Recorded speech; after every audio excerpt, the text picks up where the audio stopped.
शिष्यरूपेण बोधकं गुरुमाश्रये। यदङ्घ्रीकमलद्वन्द्वं तापत्रयनिवारकम् शान्तेकपदं देवं सिद्धारूढमहं भजे। सिद्धारूढमहं ಭಜೆ. ಸಿದ್ಧಾಂತ ತತ್ವವನ್ನು ಅತ್ಯಂತ ಬೋಧಿಸಿದ ಸಿದ್ಧ ಶ್ರೀ ಗುರುವೇ, ನಿಮಗಾರೂ ಸರಿಯಿಲ್ಲ, ಬದ್ಧನಿಗೆ ಬುದ್ಧಿ ಕೊಡುನಿ. ಪರಶಿವನ ದಿವ್ಯ ಅವತಾರಿ ಅನಂತ ಲೀಲಾ ಪುರುಷ, ಕಲಿಯುಗದ ಕಾಮಧೇನು, ಸಚ್ಚಿದಾನಂದ ಸಮರ್ಥ ಸದ್ಗುರು, ನಮ್ಮೆಲ್ಲರ ಆರಾಧ್ಯ ದೈವ ಸಿದ್ಧಾರೂಢಪ್ಪನ ದಿವ್ಯ ಶ್ರೀಪಾದಗಳಲ್ಲಿ ಸಾಷ್ಟಾಂಗ ನಮಸ್ಕಾರಗಳನ್ನು ಸಮರ್ಪಣೆ ಮಾಡಿ, ಮೌನ ಮಹಾಯೋಗಿ ಸ್ಥಿತಪ್ರಜ್ಞ ಸದ್ಗುರು ಗುರುನಾಥಾರೂಢ ಅಪ್ಪಂಗಳವರ ದಿವ್ಯ ಶ್ರೀಪಾದಗಳಲ್ಲಿ ಸಾಷ್ಟಾಂಗ ನಮಸ್ಕಾರಗಳನ್ನು ಸಮರ್ಪಣೆ ಮಾಡಿ, ಪರಮ ಪೂಜ್ಯರು ಪಾವನ ಮೂರ್ತಿಗಳಾಗಿರುವ ಸದ್ಗುರು ಶ್ರೀ ಶಿವಕುಮಾರೇಶ್ವರ ಅಪ್ಪಂಗಳವರ ದಿವ್ಯ ಶ್ರೀಚರಣಗಳನ್ನು ಮನವಾರಿ ಧ್ಯಾನಿಸಿ, ಪರಮ ಪವಿತ್ರವಾದ ಅಧ್ಯಾತ್ಮ ಮಾರ್ಗಕ್ಕೆ ಕರೆತಂದು ಮನದುಂಬಿ ಆಶೀರ್ವದಿಸಿ ಎನ್ನ ಜೀವನ ಧನ್ಯ ಮಾಡಿದ ಪರಮದಯಾಮೂರ್ತಿ ಸಚ್ಚಿದಾನಂದ ಅಪ್ಪಂಗಳವರ ದಿವ್ಯ ಶ್ರೀಚರಣಗಳನ್ನು ಮನವಾರಿ ಧ್ಯಾನಿಸಿ, ಸದ್ಗುರು ಸ್ವರೂಪರೆಯಾಗಿರುವ ಪರಮ ಪೂಜ್ಯ ಮಾತಾಜಿಯವರ ಶ್ರೀಚರಣಕ್ಕೆ ನಮಿಸಿ, ಅವರಿವರೆನ್ನದೇ ನಿಜವನ್ನರಿತು ನಿಜದಲ್ಲಿ ಬೆರೆತು ಲೋಕಪೂಜ್ಯರಾದ ಶರಣರು, ಸಂತರು, ಶಿವಯೋಗಿಗಳು, ಜಗತ್ತಿನ ಎಲ್ಲ ದಾರ್ಶನಿಕ ಮಹಾಪುರುಷರ ಶ್ರೀಚರಣಕ್ಕೆ ಶ್ರದ್ಧಾ ಭಕ್ತಿಯಿಂದ ನಮಸ್ಕಾರಗಳನ್ನು ಸಮರ್ಪಣೆ ಮಾಡಿ, ಅವರ ಪಾದಧೂಳಿಯಲ್ಲಿ ಮಜ್ಜನಗೈದು ಪರಮ ಪವಿತ್ರವಾದ ಸದ್ಗುರುನಾಥನ ದಿವ್ಯ ಲೀಲಾಮೃತವನ್ನ ಶ್ರವಣ ಮಾಡಿ ಜೀವನ ಸಾರ್ಥಕ ಮಾಡಿಕೊಳ್ಳಬೇಕೆಂಬ ಸದುದ್ದೇಶದಿಂದ ಆಗಮಿಸಿರುವ ಪುಣ್ಯಾತ್ಮರೇ, ನಿಮ್ಮೆಲ್ಲರಲ್ಲಿಯೂ ಅನಂತ ಶರಣಾರ್ಥಿಗಳು. ಪ್ರಾತಸ್ಮರಣೀಯ ಸದ್ಗುರುನಾಥನ ಅಪಾರ ಕರುಣೆಯಿಂದಲೂ ನಿಮ್ಮೆಲ್ಲರ ಅನಂತ ಜನ್ಮದ ಪುಣ್ಯ ಪರಿಪಾಕದಿಂದಲೂ ಪರಮ ಪವಿತ್ರವೂ ಅನಂತ ಪುಣ್ಯ ಫಲಪ್ರದಾಯಿನಿಯೂ ಸಮಸ್ತ ಪಾಪ ಸಂಹಾರಿಣಿಯೂ ಆಗಿರುವ ಸದ್ಗುರುನಾಥನ ಕಥಾಮೃತವನ್ನ ನಾವು ಶ್ರವಣ ಮಾಡ್ತಾ ಇದ್ದೀವಿ. 16ನೇ ಅಧ್ಯಾಯದ 3ನೇ ದಿವಸದ ಚಿಂತನ ಇವತ್ತು. ಬಹಳ ದೊಡ್ಡ ಪುಣ್ಯ ಬೇಕು ಈ ಮಾತು ಕೇಳಿಕ, ಬಹಳ ದೊಡ್ಡ ಭಾಗ್ಯ ಬೇಕು.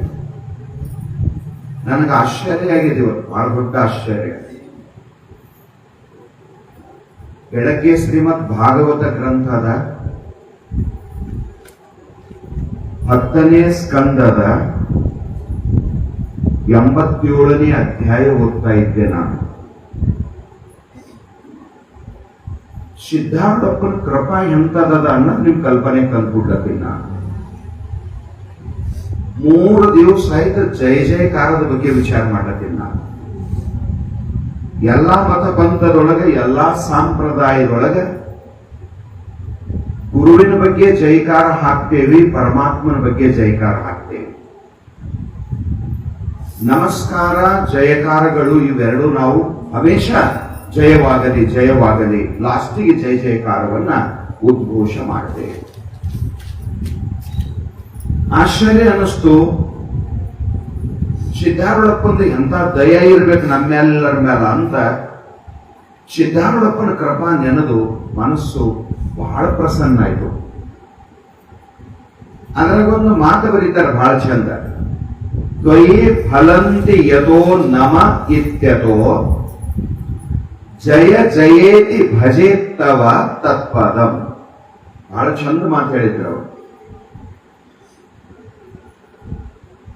ಸನಕ, ಸಾನಂದ, ಸನತ್ ಸುಜಾತ, ಇವರು ಸನತ್ ಕುಮಾರ 4 ಜನ ಬ್ರಹ್ಮ ಮಾನಸ ಪುತ್ರರು. ನರನಾರಾಯಣ ಋಷಿ ಆಶ್ರಮಕ್ಕೆ ಹೋಗಿ ಶ್ರೀಚರಣಕ್ಕೆ ನಮಸ್ಕಾರವನ್ನ ಮಾಡಿ ತಮ್ಮ ಅಂತರಂಗದ ಪ್ರಶ್ನೆಯನ್ನ ಅಲ್ಲಿ ಪ್ರಕಟ ಮಾಡಿದ್ದಾರೆ. ನರನಾರಾಯಣ ಅತ್ಯಂತ ಪ್ರಸನ್ನನಾಗಿ ಉಪದೇಶ ಮಾಡ್ಕೊಂತ ಬಂದು ಅವ ವೇದ ಹಿಂಗ್ ಹೇಳ್ತದ. ವೇದದ ಅಭಿಪ್ರಾಯ ಇದು. ಪರಮಾತ್ಮನ ಸ್ವರೂಪವನ್ನ ಕುರಿತು, ಭಗವಂತ ಹೇಗಾದನ ಅನ್ನುವುದನ್ನ ಕುರಿತು ವೇದ ಅದನ್ನ ನಿರ್ಣಯ ಮಾಡ್ತಾರೆ. ಬಹಳ ಚಂದ ಮಾತು ಹೇಳ್ತಾ ನೋಡಪ್ಪ, ಪರಮಾತ್ಮ ನಿರ್ಗುಣ ಅದನ, ಪರಮಾತ್ಮ ನಿರಾಕಾರ ಅದನ. ಸಾವಯವ ವಸ್ತು ಪರಮಾತ್ಮ ಅಲ್ಲ, ಅವಯವಗಳು ಅವನಿಗಿಲ್ಲ. ಅದಕ್ಕೆ ಅಕ್ಕ ಮಹಾದೇವಿ ತಾಯಿ ಸಾವಿಲ್ಲದ ಕೇಳಿಲ್ಲದ ರೂಹಿಲ್ಲದ ಚರವು ಪರಮಾತ್ಮ. ಕೈ ಕಾಲು ಕಣ್ಣು ಮೂಗು ನಮ್ಮಂಗ ದೇವರಿಗೆ ಆದವೇನು ಅಂದ್ರೆ ಇಲ್ಲ. ಪರಮಾತ್ಮ ನಿರವಯವ ಅದನ. ಯಾಕಂದ್ರೆ ನಿರ್ಗುಣ ಅದನ. ಗುಣದೊಳಗೆ ಪರಮಾತ್ಮ ಇಲ್ಲ. ಅಂಥ ಪರಮಾತ್ಮ ಅವನ ಬಗ್ಗೆ ವೇದ ವರ್ಣನೆ ಮಾಡಬೇಕು ಅಂತ ಹೊರಟು ಹೆಂಗಾರ ಹೇಳ್ರಿ ಅಂದ್ರೆ ಅವ್ರ ಕಣ್ಣು ಮೂಗಿನ ಬಗ್ಗೆನೇ ಹೇಳ್ಬೇಕಲ್ಲ ನಾವು. ಕಣ್ಣು ಬಹಳ ಚಂದ ಅದಾವ್ರಿ, ಅದ್ರ ಬಗ್ಗೆ ವರ್ಣನೆ ಮಾಡ್ತೇವೆ. ಹೆಂಗ ಅಂದ್ರ ಮೀನಿನ ಹಂಗ ಕಣ್ಣು, ಕಮಲದ ಹಂಗ ಕಣ್ಣು, ಹೀಗೆಲ್ಲ ವರ್ಣನೆ ಮಾಡ್ತೇವೆ. ಯಾವ ವಸ್ತುವಿಗೆ ಆಕಾರದ ಅದ್ರ ಬಗ್ಗೆ ಏನಾರ ಉಪಮಾ ಕೊಟ್ಟು ಹೇಳಕ್ ಬರ್ತದ, ಇದ್ರ ಹಿಂಗ. ಬಸವಣ್ಣನವರು ಬಹಳ ಚಂದ ಮಾತನ್ನು ಹೇಳಿದ್ರು. ಅಪ್ರಮಾಣ ಕೂಡಲ ಸಂಗಮ ದೇವ. ಹಂಗಂದ್ರೆ ಏನು? ನಮ್ಮಲ್ಲಿ 5 ಪ್ರಮಾಣಗಳಾದಾವ. ಶ್ರೋತ್ರ, ನೇತ್ರ, ಜಿಹ್ವೆ, ಘ್ರಾಣ, ತ್ವಗೇಂದ್ರಿಯ. ಕಣ್ಣು ರೂಪ ನೋಡ್ಲಕ್ಕ ಪ್ರಮಾಣದ, ಪ್ರಮಾಣ ಅಂತಾರಿದೆ. ರೂಪ ನೋಡ್ಲಕ್ಕ ಕಣ್ಣು ಪ್ರಮಾಣದ, ಶಬ್ದ ಕೇಳಕ್ ಕಿವಿ ಪ್ರಮಾಣದ, ರಸದ ಅನುಭವ ಮಾಡ್ಲಕ್ಕ ನಾಲ್ಗಿ ಪ್ರಮಾಣದ, ಗಂಧದ ಅನುಭವ ಮಾಡ್ಲಿಕ್ಕೆ ನಾಶಿಕೇಂದ್ರಿಯ ಘ್ರಾಣೇಂದ್ರಿಯ ಪ್ರಮಾಣದ, ಮೃದು ಕಠಿಣ ಅನುಭವ ಮಾಡಕ ಚರ್ಮೇಂದ್ರಿಯ ಪ್ರಮಾಣ. ಪರಮಾತ್ಮ ಈ 5 ಪ್ರಮಾಣಗಳಿಗೆ ನಿಲ್ಕಮಲ್ಲ. ಆಮೇಲೆ ಪ್ರತ್ಯಕ್ಷ, ಅನುಮಾನ, ಉಪಮಾನ, ಅರ್ಥಪತ್ತಿ ಇವು ಪ್ರಮಾಣಗಳದಾವ. ಆ ಪ್ರಮಾಣಕ್ಕೂ ಪರಮಾತ್ಮ ನಿಲ್ಕಮಲ್ಲ. ಅದಕ್ಕೆ ಹೇಳಿದ್ರೆ ಅವರು ಪ್ರಮಾಣ ಎಲ್ಲಿ ಕೊಡ್ಲಾಕ ಬರ್ತದ ಅಂದ್ರ ಅದು ನಮಗ ಗೋಚರ ಆಗಬೇಕು. ಕಣ್ಣಿಗರ, ಕಿವಿಗರ, ಮೂಗಿಗರ ಯಾದಕರ ತಿಳಿಬೇಕು. ಸಾರು ಮಾಡುದದ, ಹೋಳಿಗೆ ಮಾಡ್ಯಾರ, ಕಟ್ಟಿನ ಸಾರು ಮಾಡ್ಬೇಕಾಗ್ಯಾರ. ಜರ ಹೆಂಗಾಗ್ಯದ ನೋಡ್ರಿ ಅಂದ್ರ ನೋಡ್ದ ನಾವ್ ಅಲ್ಲಿ ಹೋಗಿ ನೋಡಂದ್ರ ನೋಡಿದಲ್ಲ, ಮತ್ತ ಮಸ್ತ್ ನೋಡ್ಲತ್ತೀನಲ್ಲ, ಹಂಗಲ್ಲ ಅದು ನೋಡೋದು. ಕೈಯಾಗ ಒಂದಿಟ್ಟು ಹಾಕ್ತಾರ, ಒಂದಿಟ್ಟು ಸರ್ಕೆ ಹೊಡೆದ ಅಂದ್ರ ತಾಳಿಗೆ ಏರಬೇಕದು. ಕೆಂಪಕ ಹೊರಗೆ ಬಂದ ಅಂದ್ರೆ ಹೇಳ್ತಾರ ಉಪ್ಪು ಖಾರ ಎಲ್ಲ ಭಾರಿ ಕಡಕ್ ಆಗ್ಯದ್ರಿ, ಅಂಬೂರು ಭಾರಿ ಕಡಕ್ ಆಗ್ಯದ್ರಿ. ರಸಕ ನಾಲ್ಗೆ ಪ್ರಮಾಣದ, ರೂಪಕ ನೇತ್ರ ಪ್ರಮಾಣದ. ಸಾವಯವ ಅವಯವದಿಂದ ಕೂಡಿದ ವಸ್ತುವಿನಲ್ಲಿ ಪ್ರಮಾಣ ಕೆಲಸ ಮಾಡ್ತಾವ ನಮ್ಮ ಕಣ್ಣು ಕಿವಿ. ಪರಮಾತ್ಮ ನಿರ್ಗುಣ ನಿರಾಕಾರ ಇದ್ದ ಸಲುವಾಗಿ ನಮ್ಮ ಇಂದ್ರಿಯಗಳು ಅಲ್ಲಿ ಹೋಗ್ಮುಟ್ಟಂಗಿಲ್ಲ. ಅದರ ಸಲುವಾಗಿ ಮಾತು ಮನಗಳಿಂದ ಅತ್ತತ್ತ ಮೀರಿದ ಸಾತಿಶಯದ ನಿರುಪಾಧಿಕ ನಿರ್ಮಲ ಜ್ಯೋತಿ ಬೆಳಗುತ್ತಿದೆ. ವಿಮಲ ಪರಂ ಜ್ಯೋತಿ ಬೆಳಗುತ್ತಿದೆ. ನಿಜಗುಣ ಶಿವಗುಣ ನಾ ತತ್ರ ವಾಕ್ಗಶ್ಯತೆ ನಾ ತತ್ರ ಮನೋಗಶ್ಯತೆ ಭೇದ ಹೇಳೋದು. ಆ ಪರಮಾತ್ಮನ ದರ್ಶನ ಮಾಡಲಾರ್ದೇನೆ ನಾವು ಧನ್ಯ ಆಗಂಗಿಲ್ಲ. ಇದು ಬಂದದ ಸಮಸ್ಯೆ. ಕೂಡಲ ಸಂಗಮ ದೇವನ ಒಲಿಸಬಂದ ಪ್ರಸಾದಕಾಯ. ನರಜನ್ಮ ಬಂದಿದ್ದೆ ಪರಮಾತ್ಮನ ಅನುಭವ ಮಾಡುವ ಸಲುವಾಗಿ.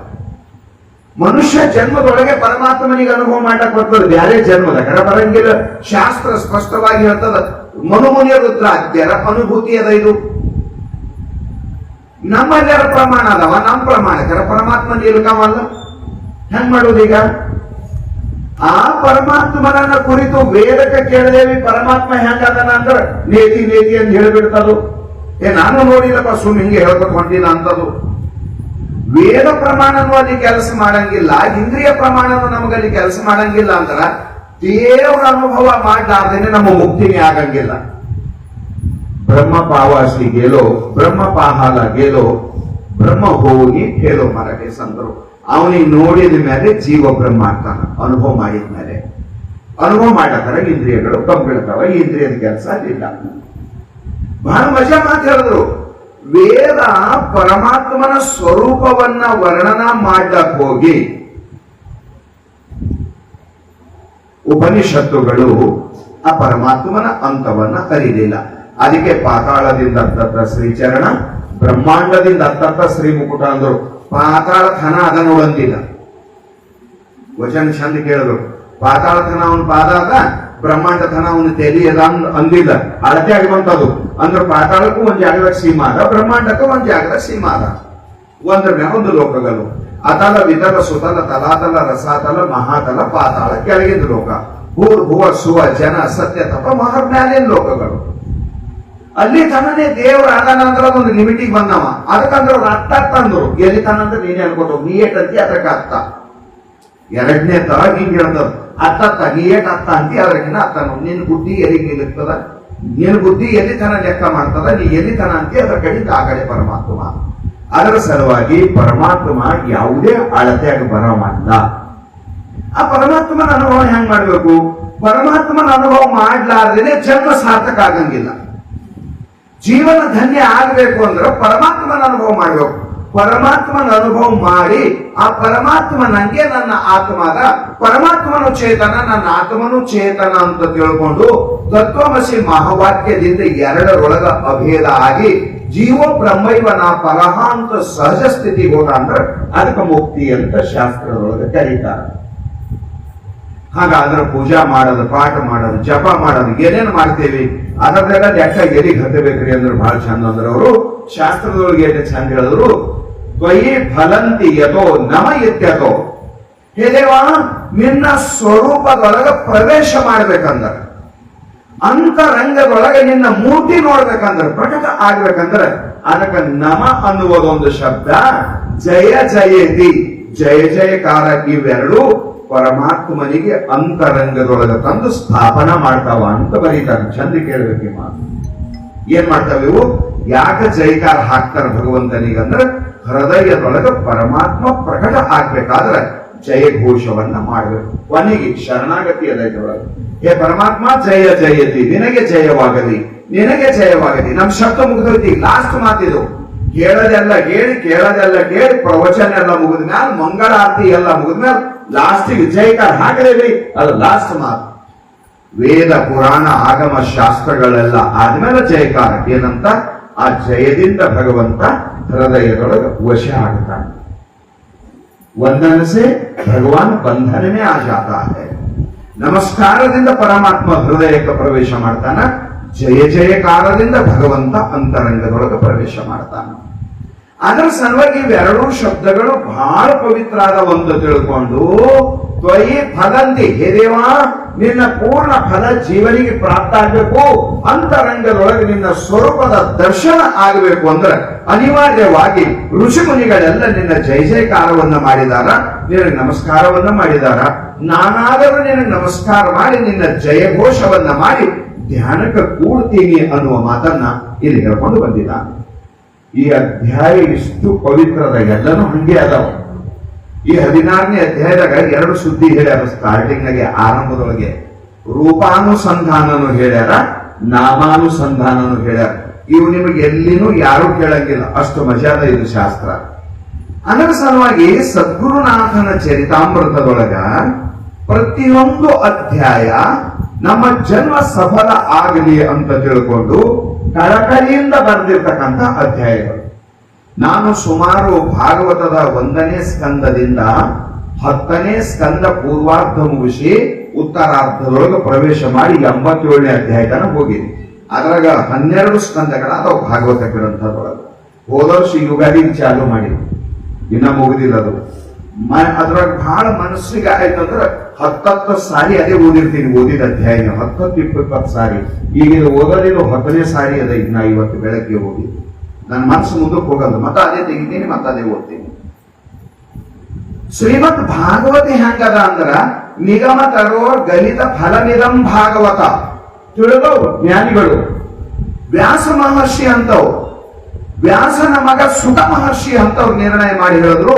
ಪಂಡಿತರು, ಜ್ಞಾನಿಗಳು, ಬಲ್ಲವರು, ಆತ್ಮಾನುಭವಿಗಳು, ಕೋವಿದರು, ಬ್ರಹ್ಮಜ್ಞಾನಿಗಳು ನಿರ್ಣಯ ಮಾಡಿದ್ರು.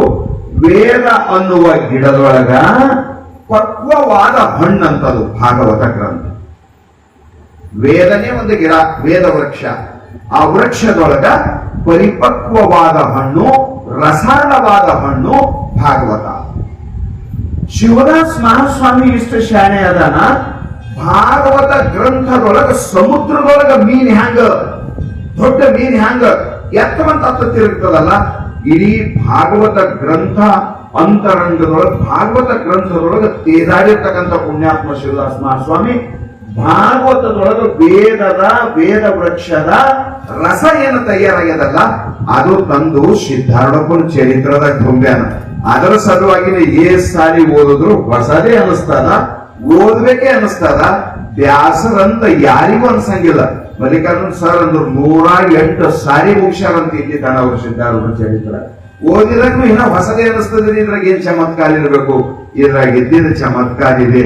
ವೇದ, ಪುರಾಣ, ಆಗಮ ಶಾಸ್ತ್ರಗಳ ನಿಚೋಡ ಪರಿಶೋಧಿಸಿ ಈ ಗ್ರಂಥವನ್ನ ನಮ್ಮೆಲ್ಲರಿಗಾಗಿ ರಚನೆ ಮಾಡಿದ. ಇದು ಗ್ರಂಥ ಒಂದು ತಿಳ್ಕೊಂಡ್ರೆ ಸಾಕು, ಉಳಿದಿದ್ ಯಾವ ಜರುರತಿಲ್ಲ. ಇದೊಂದು ತಿಳಿತಂದ್ರೆ ಸಾಕು, ಎಲ್ಲಾ ಶಾಸ್ತ್ರಗಳು ತಿಳಿತಾವ ಸ್ವಾಭಾವಿಕವಾಗಿ, ಸಹಜವಾಗಿ. ಅದರ ಸಲುವಾಗಿ ಇಲ್ಲಿ ಮೊದಲ ರೂಪಾನುಸಂಧಾನವನ್ನ ಹೇಳ್ತಾ ಇದ್ದಾನೆ. ಹೇ ಸದ್ಗುರುನಾಥ, ಧ್ಯಾನ ಮಾಡುವಂತ ಸಮಯದೊಳಗ ಹೃದಯದೊಳಗೆ ನಿನ್ನ ಮೂರ್ತಿ ಪ್ರಕಟ ಆಯಿತು ಅಂದ್ರ ಅದಕ್ಕೆ ನೋಡ್ಕೊಂತ ನಾನು ಬಾಹ್ಯ ಪ್ರಪಂಚವನ್ನ ಮರಿತೀನಿ. ಅದಕ್ಕೆ ಸಮಾಧಿ ಸ್ಥಿತಿ ಅಂತ ಕರೀತಾರೆ. ಭಗವಂತನ ದಿವ್ಯವಾದ ರೂಪವನ್ನ ನೋಡ್ಬೇಕು. ರೂಪೇ ಸುಂದರ ಸಾವಳೇಗ ಮಾಯಿ ಮರಾಠಿ ಸಂತರ. ಸುಂದರತೆ ಧ್ಯಾನ ಉಭೇ ವಿಠೇವರಿ ಕರಾಕಠಾವರಿ ಠೇವುರಿಯ. ಪಾಂಡುರಂಗ ಪರಮಾತ್ಮ ಇಟ್ಟಿಗೆ ಮ್ಯಾಲ ಟೊಂಕಿನ ಮೇಲೆ ಕೈ ಇಟ್ಟು ನಿಂತಾನ. ನಾನು ಕಣ್ಣು ಮುಚ್ಚಿ ಆ ಸುಂದರವಾದ ರೂಪವನ್ನ ನನ್ನ ಹೃದಯದೊಳಗೆ ನೋಡ್ತೀನಿ, ಪ್ರಪಂಚವನ್ನ ಮರಿತೀನಿ ಅಂತಾರ ಮರಾಠಿ ಸಂತರು. ಅದರ ಸಲುವಾಗಿ ಸಾಧಕ ಈ ಸಾಧನಕ್ಕೆ ಬಂದು ಮುಟ್ಟಬೇಕು. ಬರೀ ಸಾಯುಂಕಾಲ ಗಂಟೆ ಹೊಡೆಯದೇ ಅಲ್ಲ, ಹೃದಯ ಯಾವ ಪರಮಾತ್ಮನಿಗೆ ಹೊರಗೆ ನೋಡ್ಲತ್ತಿದೆಯೋ ಆ ಪರಮಾತ್ಮನ ಮಂತ್ರರಂಗದೊಳಗೆ ಪ್ರಕಟ ಆಗ್ಬೇಕು. ಅದಕ್ಕಾಗಿ ಪ್ರಯತ್ನ ಮಾಡಬೇಕು. ಅದರ ಸಲುವಾಗಂತಾರೆ ಅವರು, ನಿನಗೆ ನಮಸ್ಕಾರವನ್ನ ಮಾಡಿ, ನಿನಗೆ ಜಯ ಜಯಕಾರವನ್ನ ಮಾಡಿ, ನನ್ನ ಮ್ಯಾಲ ನೀ ಆಶೀರ್ವಾದ ಮಾಡು. ನಿನ್ನ ಕೃಪಾ ಆಯ್ತು ಅಂದ್ರೆ ಬ್ರಹ್ಮಾಂಡ ನಿರ್ಮಾಣ ಆಗ್ಯದ. ನನ್ನ ಮ್ಯಾಲ ನೀ ಆಶೀರ್ವಾದ ಮಾಡಿದೆ ಅಂದ್ರೆ ನನ್ನ ಹೃದಯದೊಳಗೆ ನಿನ್ನ ರೂಪ ಪ್ರಕಟ ಆಗದೆ ಅಂತ ದೊಡ್ಡ ಮಾತದ. ಅದು ನಿನ್ನ ಕೃಪಾದಿಂದ ಸಾಧ್ಯ ಅದ. ಯಾಕೆ ನನ್ನಿಂದ ಸಾಧ್ಯ ಇಲ್ಲ ಅಂದ್ರ ನನ್ನ ಮನಸ್ಸಿನೊಳಗ ನಿನಗ ನಾನು ನೋಡ್ಬೇಕಂದ್ರ ನನ್ನ ಮನಸ್ಸಿನೊಳಗೆ ವಾಸನ ತುಂಬ್ಯಾವ. ಆ ವಾಸನೆಗಳೇ ಆ ವಸ್ತುವಿಗೆ ತೋರಿಸ್ಲಕ್ ಚಾಲು ಮಾಡ್ತಾವ. ಜಗತ್ತಿನ ವಸ್ತು ನೋಡುವಾಗ ನಿನ್ನ ದರ್ಶನೆಯಲ್ಲಿ ಆಯ್ತದ. ನನ್ನಿಂದ ಅಸಂಭವವಾದ ಪರಮಾತ್ಮ, ನನ್ನ ಪ್ರಯತ್ನ ಇಲ್ಲಿಗ ನಿನಗೆ ಜಯಕಾರವನ್ನ ಮಾಡ್ತೀನಿ, ನಿನಗೆ ಜಯ ಜಯ ಜಯ ಜಯತಿ ಜಯ ಜಯಕಾರದ ಉದ್ಘೋಷವನ್ನ ಮಾಡ್ತೀನಿ. ಋಷಿ ಮುನಿಗಳು, ಯೋಗಿಗಳೆಲ್ಲ ನಿನಗೆ ನಮಸ್ಕಾರ ಮಾಡಿ, ನಿನಗೆ ಜಯ ಜಯಕಾರ ಮಾಡಿ, ಅಂತರಂಗದೊಳಗೆ ನಿನ್ನ ರೂಪವನ್ನ ನೋಡಿದಾರ. ನನ್ನ ಮೇಲಾದರೂ ಆಶೀರ್ವಾದ ಮಾಡು. ನಾನು ನಿನಗೆ ನಮಸ್ಕಾರ ಮಾಡ್ತೀನಿ, ನಾನು ನಿನಗೆ ಜಯಕಾರ ಮಾಡ್ತೀನಿ. ಅವರು ಹೃದಯದೊಳಗೆ ಹೆಂಗ ನಿನ್ನ ರೂಪ ಪ್ರಕಟ ಆಗ್ಯದೋ ನನ್ನ ಮನಸ್ಸಿನೊಳಗೆ ಸಿದ್ಧಾರೂಢ ನೀನು ಪ್ರಕಟ ಆಗು. ನಿನ್ನ ಕೃಪಾದಿಂದಲೂ ಸಾಧ್ಯ ಅದ, ಬೇರೆ ದಾರಿ ಇದಕ್ಕಿಲ್ಲ. ಅದಕ್ಕೆ ನಾನು ನಿನಗೆ ಶರಣಾಗತನಾಗುತ್ತೇನೆ. ಎಂಥ ಮಾತ್ರ ಇದು. ಅದರ ಸಲುವಾಗಿ ಹೇಳ್ತಾನ, ನಿನ್ನ ಚರಣಗಳಿಗೆ ನಮಸ್ಕರಿಸುವೆನು. ನೀನು ಕೃಪೆ ಮಾಡಿದಿ ಅಂದರೆ ಈ ಜಗತ್ರಯದ 3 ಲೋಕದಾಗ ಏನು ಅಸಂಭವದ ಹೇಳ ಪರಮಾತ್ಮ.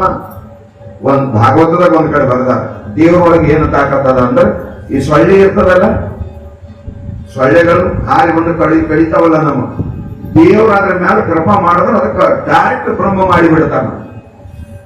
ಬಹಳ ಮಜಾ ಹೇಳ್ಯಾರ. ದೇವ್ರೇ ನೀ ಸಂಕಲ್ಪ ಮಾಡಿದ್ರ ಯಾವ ಜೀವಗಿ ಏನ್ ಬೇಕಾದ್ರೂ ಮಾಡ್ಬೋದು. ನಿನ್ನಲ್ಲಿ ಅಸಂಭವ ಅನ್ನುವಂಥದ್ದಿಲ್ಲ. ಇವತ್ತು ಗುರುನಾಥ ಅವರಪ್ಪನ ಪುಣ್ಯತಿಥಿ.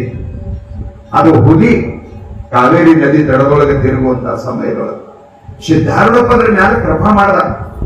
ಸಿದ್ಧಾರೂಢಪ್ಪ ಕೃಪಾ ಮಾಡ್ದ, ಮನುಷ್ಯ ಜನ್ಮ ಕೊಟ್ಟ, ತನ್ನ ಅಂಗ ಸಂಘದೊಳಗೆ ಇಟ್ಕೊಂಡ. ಶಿವಪುತ್ರಪ್ಪನವ್ರು ಬಹಳ ಅವನಿಗೆ ಶಾಸ್ತ್ರ ಹೇಳಿ ಶಾಣೆ ಮಾಡ್ಬೇಕಂತಿರೋ. ಅವ್ರೇನ್ ಪ್ರಯತ್ನ ಮಾಡಿದ್ರು ಒಂದು ಶಾಸ್ತ್ರ ಕಲೀಲಕ್ ಹೋಗ್ಲಿಲ್ಲ. ಒಂದ್ ದಿವಸ ಹೊಡೆದ್ರಂತ, ಗುರುನಾಥರು ಓಡಿ ಹೋದ್ರು. ಸಿದ್ಧಾರೂಢಪ್ಪನವ್ರು ಬರತನ ಏನೂ ಸಮಾಧಾನ ಇಲ್ಲ, ಅವ್ನಿಗೆ ಹುಡ್ಕೊಂಡು ಬಂದ್ರು. ಹೋಗಿ ಶಿವಪುತ್ರಪ್ಪನವ್ರಿಗೆ ಹೇಳಿದ್ರಂತ, ನೀನು ಓದಿ ಸಿದ್ಧ ಆಗಿದೆ, ಅವನು ಹುಟ್ಟತಾನೇ ಸಿದ್ಧ ಆದನ, ಇನ್ನು ಮುಂದೆ ಅವನಿಗೆ ನೀ ಏನು ಹೇಳಕ್ ಹೋಗ್ಬೇಡ ಅಂತ. ಮುಂದೆ ಇಂಥ ಅವಸ್ಥಾ ಪ್ರಾಪ್ತ ಇತ್ತು. ವ್ಯಾಸ ಮಹರ್ಷಿಗಳ ಮಗ ಶುಕಾಚಾರ್ಯನಿಗೆ ಏನು ಅವಸ್ಥಾ ಇತ್ತು, ಗುರುನಾಥರೂಢರಿಗೆ ಅದೇ ಅವಸ್ಥಾ ಇತ್ತು. ಶುಕಾವತಾರಿ ವ್ಯಾಸ ಮಹರ್ಷಿಯ ಮಗ ಶುಕನಿಗಿದ್ದ ಅವಸ್ಥೆ ಸಿದ್ಧಾರೂಢಪ್ಪನ ಕರುಣೆಯ ಕಂದ ಗುರುನಾಥರೂಢನಿಗೆ ಪ್ರಾಪ್ತ ಇತ್ತಂದ್ರೆ, ಗುರುನಾಥರೂಢರಿಗೆ ಪರಮ ನಿರ್ವಾಣ ಸ್ಥಿತಿಯನ್ನ ಅನುಗ್ರಹಿಸಿರಿ. ಶಿವಪುತ್ರಪ್ಪನವರಿಗೆ ಆತ್ಮಜ್ಞಾನ ಮಾಡಿಕೊಟ್ಟಿರಿ. ಚನ್ನಮಲ್ಲಪ್ಪನಿಗೆ ದಿವ್ಯ ಜ್ಞಾನ ಮಾಡಿಕೊಟ್ಟಿರಿ. ಶಂಕರನಿಗೆ ಎಲ್ಲಾ ಕಡೆ ಬ್ರಹ್ಮ ದರ್ಶನ ಮಾಡಿಸಿದಿರಿ ಪ್ರತಿಯೊಂದು ವಸ್ತುವಿನೊಳಗ. ಹೇ ದೇವಾ, ನಿನ್ನ ಕೃಪಾದಿಂದ ಎಲ್ಲರೂ ಪೂರ್ಣತ್ವವನ್ನು ಪಡೆದಿದ್ದಾರ. ನನ್ನ ಮೇಲೂ ನೀ ಆಶೀರ್ವಾದ ಮಾಡು. ನನ್ನ ಹೃದಯದೊಳಗೆ ನಿನ್ನ ದಿವ್ಯವಾದ ರೂಪವನ್ನು ಪ್ರಕಟ ಮಾಡು. ನಾನು ನಿನಗೆ ನೋಡಬೇಕು, ಬಾಹ್ಯ ಪ್ರಪಂಚವನ್ನ ಮರಿಬೇಕು. ನನ್ನ ಮನಸ್ಸು ನಿನ್ನ ಚರಣದೊಳಗೆ ಯಾಗ ತುಂಬಿ ಹೂವಿನೊಳಗೆ ರಮಿಸ್ತದ, ಹೂವಿನೊಳಗೆ ಅದು ನಿಲ್ತದ. ಆಗ ನನ್ನ ಮನಸ್ಸು ನಿನ್ನ ಚರಣ ಕಮಲದೊಳಗೆ ನಿಲ್ಲಬೇಕಾದ್ರೆ ನಿನ್ನ ಚರಣ ಕಮಲಗಳ ದರ್ಶನ ನನಗಾಗಬೇಕು. ಯಾವ ಮನುಷ್ಯನಾಗ ನಾ ಧ್ಯಾನ ಮಾಡಬೇಕಂತ ಮಾಡೀನಿ, ಆ ಮನಸ್ಸಿನೊಳಗೆ ನೀ ಮೂರ್ತಿಮಂತನಾಗು, ಅಲ್ಲಿ ನೀನು ಪ್ರಕಟನಾಗು ಸದ್ಗುರುನಾಥ ಅಂತ ತಿಳ್ಕೊಂಡು ಸಿದ್ಧಾರೂಢಪ್ಪನ ಚರಣದೊಳಗೆ ಪ್ರಾರ್ಥನೆಯನ್ನ ಮಾಡ್ತಾ ಇದ್ದಾನೆ. ಹೇ ಸದ್ಗುರುನಾಥ, ಈ ಅಜ್ಞಾನ ಬಹಳ ದುರ್ಧರ ಅದ. ಈ ಅಜ್ಞಾನ ನಿವಾರಣೆಗಾಗಿ ಜ್ಞಾನದ ಬಲದಿಂದ ಅಜ್ಞಾನದ ಕೇಳು ನೋಡಯ್ಯ, ಜ್ಯೋತಿಯ ಬಲದಿಂದ ತಮಂಧದ ಕೇಳು ನೋಡಯ್ಯ, ಪರುಷದ ಬಲದಿಂದ ಅವಲೋಹದ ಕೇಳು ನೋಡಯ್ಯ ಅಪ್ಪ ಬಸವಣ್ಣನವರು. ಹೇ ದೇವಾ, ನಿನ್ನ ಕೃಪಾ ಆಯ್ತಂದ್ರ ಅಜ್ಞಾನ ಉಳಿತದೇನೋ ಯಪ್ಪ. ಅಜ್ಞಾನ ಕ್ಷಣಾರ್ಧದಲ್ಲಿ ಅಂದ್ರ ಅವರು ಅರ್ಧ ಕ್ಷಣ, ಕ್ಷಣ ಅಂದ್ರ 30 ನಿಮಿಷ, 40 ನಿಮಿಷ ಒಂದು ಕ್ಷಣ. ಅರ್ಧ ಕ್ಷಣ ಅಂದ್ರೆ 20 ನಿಮಿಷ. ಜನಕ ಮಹಾರಾಜ ಕುದುರೆ ಮೇಲೆ ಕೂಡೋ ಸಮಯದೊಳಗ ಈಚಕ್ಕ ರಿಕಾಪಿ ಅಂತಿರ್ತಾವ, ಕುದುರೆ ಮೇಲೆ ಕೂಡ ಬಿದ್ದರೆ ಈಚ ರಿಕಾಪಿಯೊಳಗ ಕಾಲ್ ಹಾಕಿ ಕುದುರೆ ಡುಬ್ಬದ ಮ್ಯಾಲಿದ್ದ ತಿರುಗಿ ಆ ಮ್ಯಾಲ ಕುಂತು ಆಚ ರಿಕಾಪಿಯೊಳಗ ಕಾಲ್ ಹಾಕೋದ್ರೊಳಗ ಬ್ರಹ್ಮಸ್ಥಿತಿ ಪ್ರಾಪ್ತ ಆಗಿಲ್ಲ. ಅಜ್ಞಾನ ನಿವಾರಣೆ ಆಗೋದು ಇದು ಸಾಮಾನ್ಯ ಅಲ್ಲ. ಜಗತ್ತಿನೊಳಗೆ ಪ್ರಯತ್ನದಿಂದ ಆಗ್ಯದ ಅಂತ ಇಲ್ಲಿ ತನ ಯಾರು ಹೇಳಿಲ್ಲ. ನಾ ಪ್ರಯತ್ನ ಮಾಡಿ ಭಗವಂತನನ್ನ ನೋಡಿನಿ, ನಾನು ಪ್ರಯತ್ನ ಮಾಡಿ ಆತ್ಮನನ್ನ ತಿಳಿದೀನಿ, ನಾನು ಪ್ರಯತ್ನ ಮಾಡಿ ಸತ್ಯದ ದರ್ಶನ ಮಾಡೀನಿ ಅಂತ ಯಾರು ಹೇಳ್ತಾರ? ಅವ್ರು ಯಾರಿಗೂ ಆಗಿಲ್ಲ.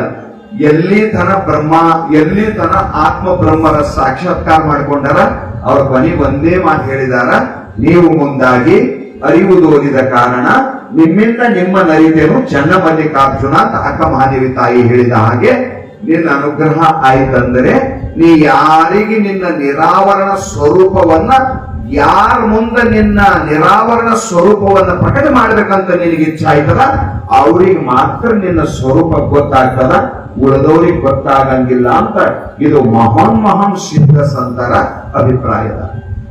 ಅದರ ಸಲುವಾಗಿ ಇದು ಶರಣಾಗತಿ ಅದ. ನಿನಗೆ ಜಯಕಾರವನ್ನ ಮಾಡ್ತೀನಿ, ನಿನಗೆ ನಮಸ್ಕಾರ ಮಾಡ್ತೀನಿ, ನನ್ನ ಹೃದಯದೊಳಗ ನಿನ್ನ ದಿವ್ಯ ದರ್ಶನವನ್ನ ಕೊಡು, ನಿನ್ನ ರೂಪವನ್ನ ಪ್ರಕಟ ಮಾಡುವಂತ ಸದ್ಗುರುನಾಥನಲ್ಲೇ ಚರಣಗಳಲ್ಲಿ ಪ್ರಾರ್ಥನೆಯನ್ನ ಮಾಡಿದಾನ. ಹೇ ಸದ್ಗುರು, ನಾನು ನಿನ್ನ ನಾಮದ ಅವಲಂಬನೆಯನ್ನ ಮಾಡುತ್ತೇನೆ. ಪ್ರಪಂಚದೊಳಗೆ ಸಾಧನ ಬಹಳ ಅದಾವ. ಕರ್ಮಕಾಂಡ ವೇದದೊಳಗೆ 80% ಅದ. 80%, 80% ಕರ್ಮಕಾಂಡನೇ ಅದ. ಯಾವ್ಯಾವ ಯಜ್ಞ ಯಾಗಗಳು ಹೇಗ ಮಾಡಬೇಕು, ಅದರ ಫಲ ಏನು, ಸಾಧನ ಸಾಮಾನ್ಯ ತೀರ್ಥ ಯಾತ್ರಾ ಹೇಳ್ಕೊಂಡು ಅನಂತ ಸಾಧನೆಗಳು ಅದಾವ. ಯಜ್ಞ ಯಾಗ ಹೋಮ ಹವನ ಅನಂತ ಸಾಧನೆಗಳದಾವ. ತಪಸ್ಸಿನೊಳಗ ಯಾರು ಒಂಟಗಾಲ ಮೇಲೆ ನಿಂದಿರ್ತಾರ, ಯಾರು ಹೆಂಗೋ ಅನಂತ ತಪಸ್ಸುಗಳದಾವ. ಪಂಚಾಗ್ನಿ ಮಧ್ಯದೊಳಗೆ ನಿಂತು ತಪಸ್ಸು ಮಾಡ್ತಾರೆ, ಏನೇನೋ ಮಾಡ್ತಾರ. ಆದ್ರೆ ಇಲ್ಲಿ ಬಹಳ ಮಜಾವನ್ನ ಮಾತು ಹೇಳಕ್ ಚಾಲು ಮಾಡಿದಾನ ಸದ್ಗುರುನಾಥ. ಅವ್ಯಾವು ನನ್ನಿಂದ ಆಗ್ಲಿಕ್ಕಿಲ್ಲ. ನಾನು ಸಂಸಾರದೊಳಗಿದ್ದೀನಿ, ನನ್ನ ಸುತ್ತಮುತ್ತ ಎಲ್ಲ ನನ್ನ ಪರಿವಾರದ ನಾನು ಪ್ರಪಂಚದ ಮಧ್ಯದೊಳಗೆ ಬದುಕಬೇಕು, ಮನೆ ಬಿಟ್ಟ ನಾ ಎಲ್ಲರ ಹೋಗಿರ್ಲಕ್ ನಾನೇನು ಸನ್ಯಾಸಿ ಅಲ್ಲ, ನಿನ್ನ ಕೃಪಾದ ಭರೋಸಾ ನನಗದ. ಕೃಪಾಲುಜಿ ಮಹಾರಾಜ ಒಂದು ಪದ್ಯ ಬಹಳ ಚಂದ ಹಾಡ್ತೀನಿ, ತೇರಿ ಕೃಪಾ ಕಾ ಭರೋಸಾ ರಾಧಾರಾಣಿ ಅಂತ ನೀವು ಯೂಟ್ಯೂಬ್ ಮೇಲೆ ಸರ್ಚ್ ಮಾಡಿ ಅದು ಪದ್ಯ ಬರ್ತದೆ. ಕೃಪಾಲು ಮಹಾರಾಜರು ಹಮೇಶ ಹಾಡೋರು. ಹೇ ಸದ್ಗುರುನಾಥ, ನನಗೆ ನನ್ನ ಸಾಧನದ ಮೇಲೆ ಭರೋಸೆ ಇಲ್ಲ, ನನಗೆ ನಿನ್ನ ಕೃಪಾದ ಮೇಲೆ ಭರೋಸೆ ಇಲ್ಲ. ಅಂದ್ರೆ ನನಗ ನನ್ನ ಸಾಧನದ ಮೇಲೆ ಭರೋಸೆ ಇಲ್ಲ, ನನಗೆ ನಿನ್ನ ಕೃಪಾದ ಮೇಲೆ ಭರೋಸೆ ಇಲ್ಲ. ನಿನ್ನ ಕೃಪಾ ಅಂದ್ರೆ ಏನೆಲ್ಲ ಆಯ್ತದ ಅನ್ನೋದಕ್ಕ ನನಗೆ ಬಲವಾದ ಭರವಸೆ ಇಲ್ಲ. ಅದರ ಸಲುವಾಗಿ ನಾನು ಕೃಪೆಯ ಭಿಕ್ಷೆಯನ್ನ ಬೇಡಾಕ ಬಂದೀನಿ ನಿನ್ನ ಹತ್ರ. ನೀ ನನ್ನ ಮ್ಯಾಲ ಅನುಗ್ರಹವನ್ನ ಮಾಡು ಸದ್ಗುರುನಾಥ. ಏನೇ ನನಗೆ ಬೇರೆ ಏನು ಸಾಧನ ಗೊತ್ತಿಲ್ಲ ನೋಡು, ಯಾವ ಸಾಧನನು ನನಗೆ ಜರುರತಿಲ್ಲ. ನಾನು ಕೇವಲ ಹಗಲು ರಾತ್ರಿ ಕುಂದ್ರ ಸಿದ್ಧಾರೂಢ, ನಿಂತರ ಸಿದ್ಧಾರೂಢ, ಮಲಗಿದ್ರ ಸಿದ್ಧಾರೂಢ, ಕೆಲಸ ಮಾಡುವಂತ ಸಮಯದೊಳಗೆ ಸಿದ್ಧಾರೂಢ. ನಾನು ಒಂದು ಮಾತ್ರ ಅವಲಂಬನ ಮಾಡ್ತೀನಿ, ನಿನ್ನ ನಾಮ ಒಂದೇ ನನಗೆ ಸಹಾರ. ನಿನ್ನ ನಾಮದ ಅವಲಂಬನೆಯನ್ನ ನಾನು ಮಾಡ್ತೀನಿ. ನಿನ್ನ ನಾಮದ ಬಿಟ್ಟರೆ ನನಗೆ ಬೇರೆ ಸಾಧನೆಗಳು ನನಗೆ ಗೊತ್ತಿಲ್ಲ, ಅವು ಸಾಧನ ಮಾಡುವಂತ ಸಾಮರ್ಥ್ಯನೂ ನನ್ನೊಳಗಿಲ್ಲ. ಯಾಕಂದ್ರ ನಿನ್ನ ನಾಮದ ಮಹಿಮಾ ಈಟೇ ಅದಂತ ಇಲ್ಲಿ ತನ ಯಾರೂ ಹೇಳಿಲ್ಲ. ನಾಮದ ಮಹಿಮಾ ಏನದ ಅಂತ ಹೇಳಿದ್ರ ಅದು ಅಪರಂಪಾರದ ಅಂತ ಹೇಳಿದೆ ವಿನಃ ನಾಮದ ಮಹಿಮಾ ಈಟೆ ಅಂತ ಇಲ್ಲಿ ತನ ಯಾವ ಉಪನಿಷತ್ತು ನಿರ್ಣಯ ಮಾಡಿ ಹೇಳಿಲ್ಲ. ಅದಕ್ಕೆ ಅಂದ್ರೆ ಹರಿ ಅನಂತ, ಹರಿಕಥಾ ಅನಂತ. ಪರಮಾತ್ಮ ಅನಂತ ಅದನ, ಅವನ ರೂಪನು ಅನಂತದ. ಅನಂತ ರೂಪಾಯ ವಿಷ್ಣುವೇ ಪ್ರಭು ವಿಷ್ಣುವೇ ಅಂತ ತಿಳ್ಕೊಂಡು ಬಹಳ ಸುಂದರವಾಗಿ ಭೀಷ್ಮಾಚಾರ್ಯರು ವರ್ಣನೆಯನ್ನ ಮಾಡಿದಾರ ಪರಮಾತ್ಮಂದು. ಅದರ ಸಲುವಾಗಿ ಬಹಳ ಚಂದ ಹೇಳ್ತಾ ಇದ್ದಂದ್ರು, ನಿನ್ನ ನಾಮದ ಮಹಿಮಾ ಈಟಿ ಅಂತ ಹೇಳಕ್ ಬರಂಗಿಲ್ಲ. ಯಾವಾತನು ನಿನ್ನ ನಾಮವನ್ನ ಅಖಂಡ ಜಪಿಸುವನು ಅವನನ್ನು ಬ್ರಹ್ಮನೇ ಪೂಜಿಸುವನು. ಹೆಂಗಿರ್ಬೇಕ್ರಿ? ಇಂದ್ರ ಪದವಿಗೆ ಹೋಗಬೇಕಾದ್ರೆ 100 ಯಜ್ಞ ಮಾಡ್ಬೇಕಂತ. ಒಂದು ಯಜ್ಞ ಅಲ್ಲವು, ಎಷ್ಟು 100. ನಹುಷ ಮುಂತಾದವ್ರು ರಾಜರು ಮಾಡಿ ಅರ್ಧ ಹದಿದಿಂದ ವಾಪಸ್ ಬಂದಾರ ಅಂತವ್ರಾದವು. ತ್ರಿಶಂಕು ಮೊದಲಾದವು 100 ಮಾಡ್ಬೇಕಂತವ್ರು. ಜ್ಯೋತಿಷ್ಠೋಮ ಯಾಗ, ಸ್ವರ್ಗ ಕಾಮ ಇತ್ತು ನಿನಗಂದ್ರೆ ಜ್ಯೋತಿಷ್ಠೋಮ ಯಾಗವನ್ನ ಮಾಡಬೇಕು, ಒಂದು 100 ಮಾಡಬೇಕು. ಅವು 100 ಯಶಸ್ವಿ ಆಗ್ಬೇಕು, ಆಗ ನಿನಗೆ ಸ್ವರ್ಗ. ಬ್ರಹ್ಮ ಲೋಕ ಅದಕ್ಕಿಂತ ಬಹಳ ಮ್ಯಾಲದ. ಬ್ರಹ್ಮ ಪದವಿಯೊಳಗೆ ಎಂತದಿರ್ಬೇಕ್ರಿ? ತಾಕತ್ತು, ಸೃಷ್ಟಿ ಮಾಡುವಂತ ಸಾಮರ್ಥ್ಯ ಅವನಿಗೆ. ಏನ್ ಬೇಕಾಗಿ ತಯಾರು ಮಾಡ್ಬೋದು, ಸಂಕಲ್ಪದಿಂದನೇ ಎಲ್ಲ ಆಗ್ತದೆ. ಅವನಿಗೆ ಬ್ರಹ್ಮ ಎಲ್ಲಕ್ಕಿಂತ ದೊಡ್ಡವ. ಅವನಿಗೆ ಪ್ರಜಾಪಿತ ಅಂತ ಕರೀತಾರೆ. ಎಲ್ಲರಿಗೆ ತಂದೆ ಅವ ಬ್ರಹ್ಮ, ನಮ್ಮೆಲ್ಲರ ಪೂರ್ವಜ. ಎಲ್ಲರಿಗಿಂತ ದೊಡ್ಡವ, ಎಲ್ಲರೂ ಅವನಿಗೆ ದೊಡ್ಡವ ಅಂತ. ಬ್ರಹ್ಮನಿಗೆ ಎಲ್ಲಕ್ಕಿಂತ ದೊಡ್ಡವ ಅಂತ ಕರೀತಾರ. ನೋಡು, ನಾಮ ನೋಡಿ ಅವ ಏಟ ದೊಡ್ಡವ ಅಂದ್ರೆ ಬ್ರಹ್ಮನಿಗಿನ್ನ ದೊಡ್ಡವ ನೋಡು ಅಂತ ಒಂದೇ ಮಾತು ಹೇಳೋದು. ನೋಡು, ಮತ್ತೊಂದು ನೀ ನಮಗೆ ಕೇಳ್ಬೇಡ. ಅವ ಏಟ ದೊಡ್ಡವರಿ, ಅವನಿಗೇನ್ ಸಿಗ್ತದ್ರಿ, ಆ ನಾಮ ನೋಡಿದ್ರೆ ಏಟ್ ತಾಕತ್ತು ಬರ್ತದ್ರಿ, ಅದ್ರ ಫಲ ಏನ್ರಿ, ಇವೆಲ್ಲ ಹೇಳ್ಬೇಡ. ಲಾಸ್ಟ್ ಮಾತು ಹೇಳ್ತೇವೆ, ಸಣ್ಣ ದೊಡ್ಡ ಬೇಡ, ನಿನ್ನ ಕೊನೆ ಮಾತು ಹೇಳ್ತೇವೆ. ಏನಂತ ನಿನ್ನ ಕೊನೆ ಮಾತು ಹೇಳ್ತೇವಿ ಅಂದ್ರ, ಸಾಮಾನ್ಯವಾಗಿ ಇಂದ್ರ ಪದವಿಗೆ ಹೋಗ್ಬೇಕಾದ್ರೆ 100 ಯಜ್ಞಗಳು ಮಾಡಬೇಕು. ಇನ್ನು ಬ್ರಹ್ಮ ಪದವಿ ಅಂತದಿರ್ಬೇಕದು. ನಿನಗೆ ಒಂದೇ ಮಾತು ಹೇಳ್ತೀನಿ ನಾನು, ಅಂತ ಬ್ರಹ್ಮ ಅವನಿಗೇನಾದ್ರು ದೊಡ್ಡವ ಯಾವಿಲ್ಲ. ಯಾರು ನಾಮಾವಲಂಬನವನ್ನ ಮಾಡ್ತಾರೋ ಅವನಿಗೆ ನಮಸ್ಕಾರ ಮಾಡ್ತಾನಂತ ಬ್ರಹ್ಮ. ಇನ್ನೇನು ಬೇಕು? ಅದ್ಮೇಲೆ ನಾಮ ದೊಡ್ಡ ಏನು ಬ್ರಹ್ಮ ದೊಡ್ಡವ? ನೀವು ವಿಚಾರ ಮಾಡಿ. ಏನ್ ನಾಮ ದೊಡ್ದೋ, ಭಗವಂತನ ನಾಮ ದೊಡ್ದೋ, ಏನು ಬ್ರಹ್ಮ ಪದವಿ ದೊಡ್ದೋ? ಅದಕ್ಕೆ ಬಸವಣ್ಣನವರು ಬ್ರಹ್ಮ ಪದವಿಯನ್ನು ಅಲ್ಲೇ, ವಿಷ್ಣು ಪದವಿಯನ್ನು ಅಲ್ಲೇ, ರುದ್ರ ಪದವಿಯನ್ನು ಅಲ್ಲೇ, ಮತ್ತಾವ ಪದವಿಯನ್ನು ಅಲ್ಲೇ, ನಿಮ್ಮ ಶರಣರ ಪಾದವ ನರಿದಿಪ್ಪ ಮಹಾಪದವಿಯಲ್ಲಿ ಕರುಣಿಸು ಕೂಡಲ ಸಂಗಮ ದೇವ. ಯಾಕೆ ಹಂಗಂದ್ರು ಅಂದ್ರೆ, ಶರಣರು ಅವರು ಎಲ್ಲಾ ಪದವಿಗಳನ್ನ ತ್ಯಾಗ ಮಾಡಿ ಪರಮಾತ್ಮನ ನಾಮ ಒಂದಕ್ಕೆ ಜಬರ್ದಸ್ತ್ ಹಿಡ್ಕೊಂಡು ಕುಂತಾರೆ. ಓಂ ನಮ ಶಿವಾಯ, ಓಂ ನಮ ಶಿವಾಯ, ಓಂ ನಮ ಶಿವಾಯ ಎನ್ನುತ್ತಿದ್ದೇನಯ್ಯ. ಎನ್ನ ಮನದಲ್ಲಿ ಮತ್ತೊಂದು ಅರಿಯದಿಲ್ಲ. ಯಜ್ಞ, ಯಾಗ, ಹೋಮ, ಹವನ ನನ್ಗೇನು ಗೊತ್ತಿಲ್ಲ ನೋಡು. ಓಂ ನಮ ಶಿವಾಯ ಎನ್ನುತ್ತಿರ್ತೇನಯ್ಯ. ಅವ ಇದು ಒಂದೇ ಶರಣ, ಸಂತ, ಋಷಿ, ಮುನಿ, ಈ ನಾಮವನ್ನೇ ಅವರು ಗಟ್ಟಿ ಹಿಡ್ಕೊಂಡಾರ. ಅವ್ರ ಸಾಧನ ಅಂದ್ರೆ ನಾಮ ಸಾಧನ ಒಂದೇ. ಅದರ ಸಲುವಾಗಿ ಅವರ ಪಾದವನ್ನು ಅರಿದಿಪ್ಪ, ಅವ್ರ ಸಮೀಪ ಇರ್ತಿದ್ನ. ನನಗ ಅವ್ರ ಪಾದದಾಗ ಇರದೆ ಎಲ್ಲಕ್ಕಿಂತ ದೊಡ್ಡ ಪದವಿ. ಯಾರ ಹಗಲು ರಾತ್ರಿ ನಾಮಸ್ಮರಣೆ ಮಾಡ್ತಾರ ಅವ್ರ ಪಾದದಾಗ ಅವ್ರ ಪಾದದ ಧೂಳಿನಾಗ ಬದುಕೋದ್ರಕ್ಕಿಂತ ಹೆಚ್ಚಿನ ಪದವಿ ಬ್ರಹ್ಮ ಪದವಿನೂ ಅಲ್ಲ ಅಂತ ನಿರ್ಣಯ ಮಾಡಿ ಹೇಳಿದ್ರು. ಎಂತ ಮಾತ್ರ ಇದು. ಅದರ ಸಲುವಾಗಿ ಇಲ್ಲಿ ಪನಿ ಮಾತು ಹೇಳ್ತಾ ಇದ್ದಾನ, ಏ ದೇವಾ ಯಾವಾತನು ಸಿದ್ಧಾರೂಢ ಯಾವಾತನು ನಿನ್ನ ನಾಮವನ್ನು ಅಖಂಡ ಜಪಿಸುವನು. ಇದೇ ಒಂದು ಗಡಬಡ ಮಾಡ. ನಾವು ಬಿ ಅಂತ್ಯವಲ್ರಿ ದಿನ ಶಿವ ಯಾವಾಗ ಸ್ನಾನ ಮಾಡಿ ದೇವ್ರ ಜಗದಿ ಮೇಲೆ ಹೋದೇವ ಅಂದ್ರೆ ರುದ್ರಾಕ್ಷಿ ಅಲ್ಲೇ ಇರ್ತೇವೆ ಇವತ್ತಿ ಬುಟ್ಟೆಗೆ ಅದೇ ತಗೊಂಡು ಒಂದ್ ಸಾರಿ ಅಂದು ಬಿಡ್ತೇವ್ ನಾವು. ಹಂಗಂದಿಲ್ಲ ಅವ್ರು, ಯಾವಾಗಾರ ಒಮ್ಮ ಅಂದಿಲ್ಲ, ಅಖಂಡವಾಗಿ ಅಂದ್ರ ಅವ್ರು. ಅಖಂಡವಾಗಿ ಅಂದ್ರ ಭಗವಂತ ಹೇಳಿಲ್ಲ ಗೀತೆಯೊಳಗ, ಸತತ ಕೀರ್ತ ಎಂತೋ ಮಾಂ ಯತಂತಶ ದೃಢವ್ರತ. ಬಹಳ ಮಜಾ ಹೇಳದ ಪರಮಾತ್ಮ, ಸತತ ಕೀರ್ತ ಎಂತೋ ಮಾಂ, ಸದಾ ಸದಾ ಸದಾ ನನ್ನ ನಾಮಸ್ಮರಣೆಯೊಳಗಿರ್ಬೇಕು. ಒಮ್ಮ ಅಂದಾನ ಒಮ್ಮ ಬಿಟ್ಟಾನ ಅಂತಲ್ಲ. ಅನನ್ಯ ಚಿಂತೆ ಎಂತೋ ಮಾಂಗೆ ಜನ ಪರಿಕುಪಾಸತೆ ತೇಷಾಂ ನಿತ್ಯಾಭಿಯುಕ್ತಾನಂ ಯೋಗಕ್ಷೇಮಂ ವಾಹಮ್ಯಂ. ಭಗವದ್ಗೀತೆ 9ನೇ ಅಧ್ಯಾಯ. ವಿಚಾರ ಮಾಡ್ರಿ ನೀವು. ಸದಾ ಪರಮಾತ್ಮನ ನಾಮಸ್ಮರಣೆ, ಸದಾ ಪರಮಾತ್ಮನ ನಾಮಸ್ಮರಣೆ. ಅದರ ರೂಢಿ ಆಯಿತು ಅಂದ್ರ ನಾಲ್ಗೆ ಕರ್ಮೇಂದ್ರಿಯದ. ಅದಕ್ಕೆ ರೂಢಿ ಆಗತನ ಕಠಿಣ ಹೋಯ್ತದ. ರೂಢಿ ಆಯ್ತಂದ್ರ ಎಲ್ಲಿ ಕುಂತಿದ, ನನಗೆ ಯಾರು ನೋಡ್ತಾರ, ಏನ್ ತಿಳ್ಕೊತಾರ, ಅದು ಏನು ಅದಕ್ಕೆ ಲೆಕ್ಕದಾಗಿರಂಗಿಲ್ಲ. ಏನೋ ಕೊಟ ಕೊಟ ಕೊಟ ಕೊಟ ಏನ್ ಹಚ್ಚಿದೆ ಅನ್ಬೇಕು ಅವ್ರಿಗೆ ಎದುರಿದ್ದವ್ರು. ಅವ್ರು ಏನ್ ಯಾಕಂಬರ್ ಇದು ಮತ್ತ ಆ ಗಂಧಕ್ಕೆ ಇಟ್ಟು ಕಪ್ಪಿರ್ತಾನ ಮತ್ತೆ ಹಿಂದೆ ತಾನೇ ಚಾಲು ಆಯ್ತದ. ಅದು ಕರ್ಮೇಂದ್ರಿಯ ಬಹಳ ಮಜೆ ಅದ. ನಮ್ಮಲ್ಲಿ ಒಂದು ನಾಟಕ ಮಾಡಿರು, ಗಣಸ್ ಮನುಷ್ಯ ಹೆಣ್ಮಗಳ ಪಾತ್ರ ಮಾಡಿರು, 6 ತಿಂಗಳು ಹಾಡಕಿ ಮಾಡಿರು. ಅವ ಅದು ಏನಾರ ಒಂದ್ 30 ವರ್ಷ ಕಾಲ 30-35 ವರ್ಷ ಆಗಿರ್ಬೇಕು. ಅವ ಈಗಲೂ ಹೆಣ್ಮಗಳ ನಡವಂಗೆ ನಡೀತಾನ. 6 ತಿಂಗಳ ಪ್ರಾಕ್ಟೀಸ್. ಕರ್ಮೇಂದ್ರಿಯದ ಇದು ನಾಲ್ಗೆ ಕರ್ಮೇಂದ್ರಿಯದ. ಇದು ಮಾಮ ರೂಢಿ ಆಯ್ತು. ರೂಢಿ ತಪ್ಸದ್ ಬಹಳ ಕಠಿಣ ಹೋಯ್ತಾವ. ಹಿಂಗ ಒಬ್ಬರು ಭುಜ ಹಾರಿಸ್ತಾವ ನೋಡ್ರಿ ಸುಮ್ನೆ. ಬ್ಯಾಡಂದ್ರಿ ನೀವು, ಅದು ಅವನಿಗೆ ಗೊತ್ತೇ ಆಗಂಗಿಲ್ಲ. ಅವ್ನು ಬ್ಯಾಡಂದ್ರೆ ಮತ ಹಾರಿಸವ್ನೆ. ನೀವ್ ನಡಿಲತ್ತ ಸೀದಾ ನಡಿ, ಹಂಗೆ ನಡಿತೇನ್ರಿ ನೀವು. ಅದು ರೂಢಿ ಆಗ್ಯದಲ್ಲ, ಹಂಗೆ ನಡಿಕೋತ ಹೋಗ್ತದ. ಎಲ್ಲೊಬ್ರು ಕುಣಿಕೋತಾನೆ ನಡೀತಾರ, ನೋಡ್ತಿರಿಲ್ಲ. ಅವ್ರಿಗೆ ಅದು ರೂಢಿನೇ ಹಂಗೆ ಆಗಿರ್ತದ.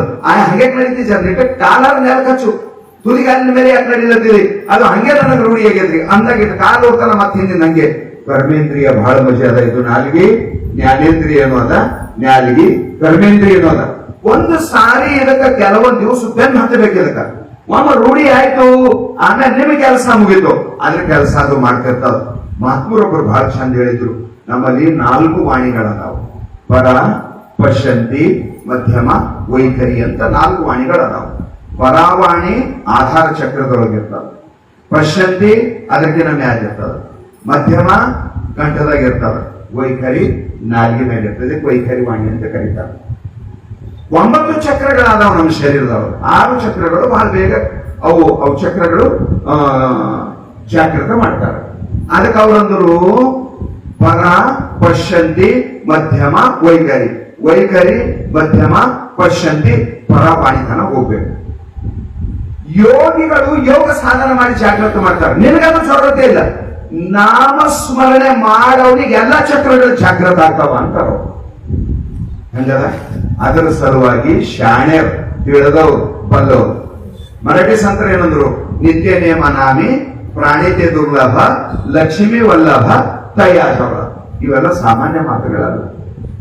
ನಾಮಸ್ಮರಣೆಯ ನೇಮ ಯಾವ ಹಿಡದಾನ, ಪರಮಾತ್ಮ ವೈಕುಂಠ ಬಿಟ್ಟು ಅವನ ಬದೇ ಇರ್ತಾನ ಅಂತ ಹೇಳಿದ್ರು ಜ್ಞಾನೇಶ್ವರಿ ಮಹಾರಾಜ.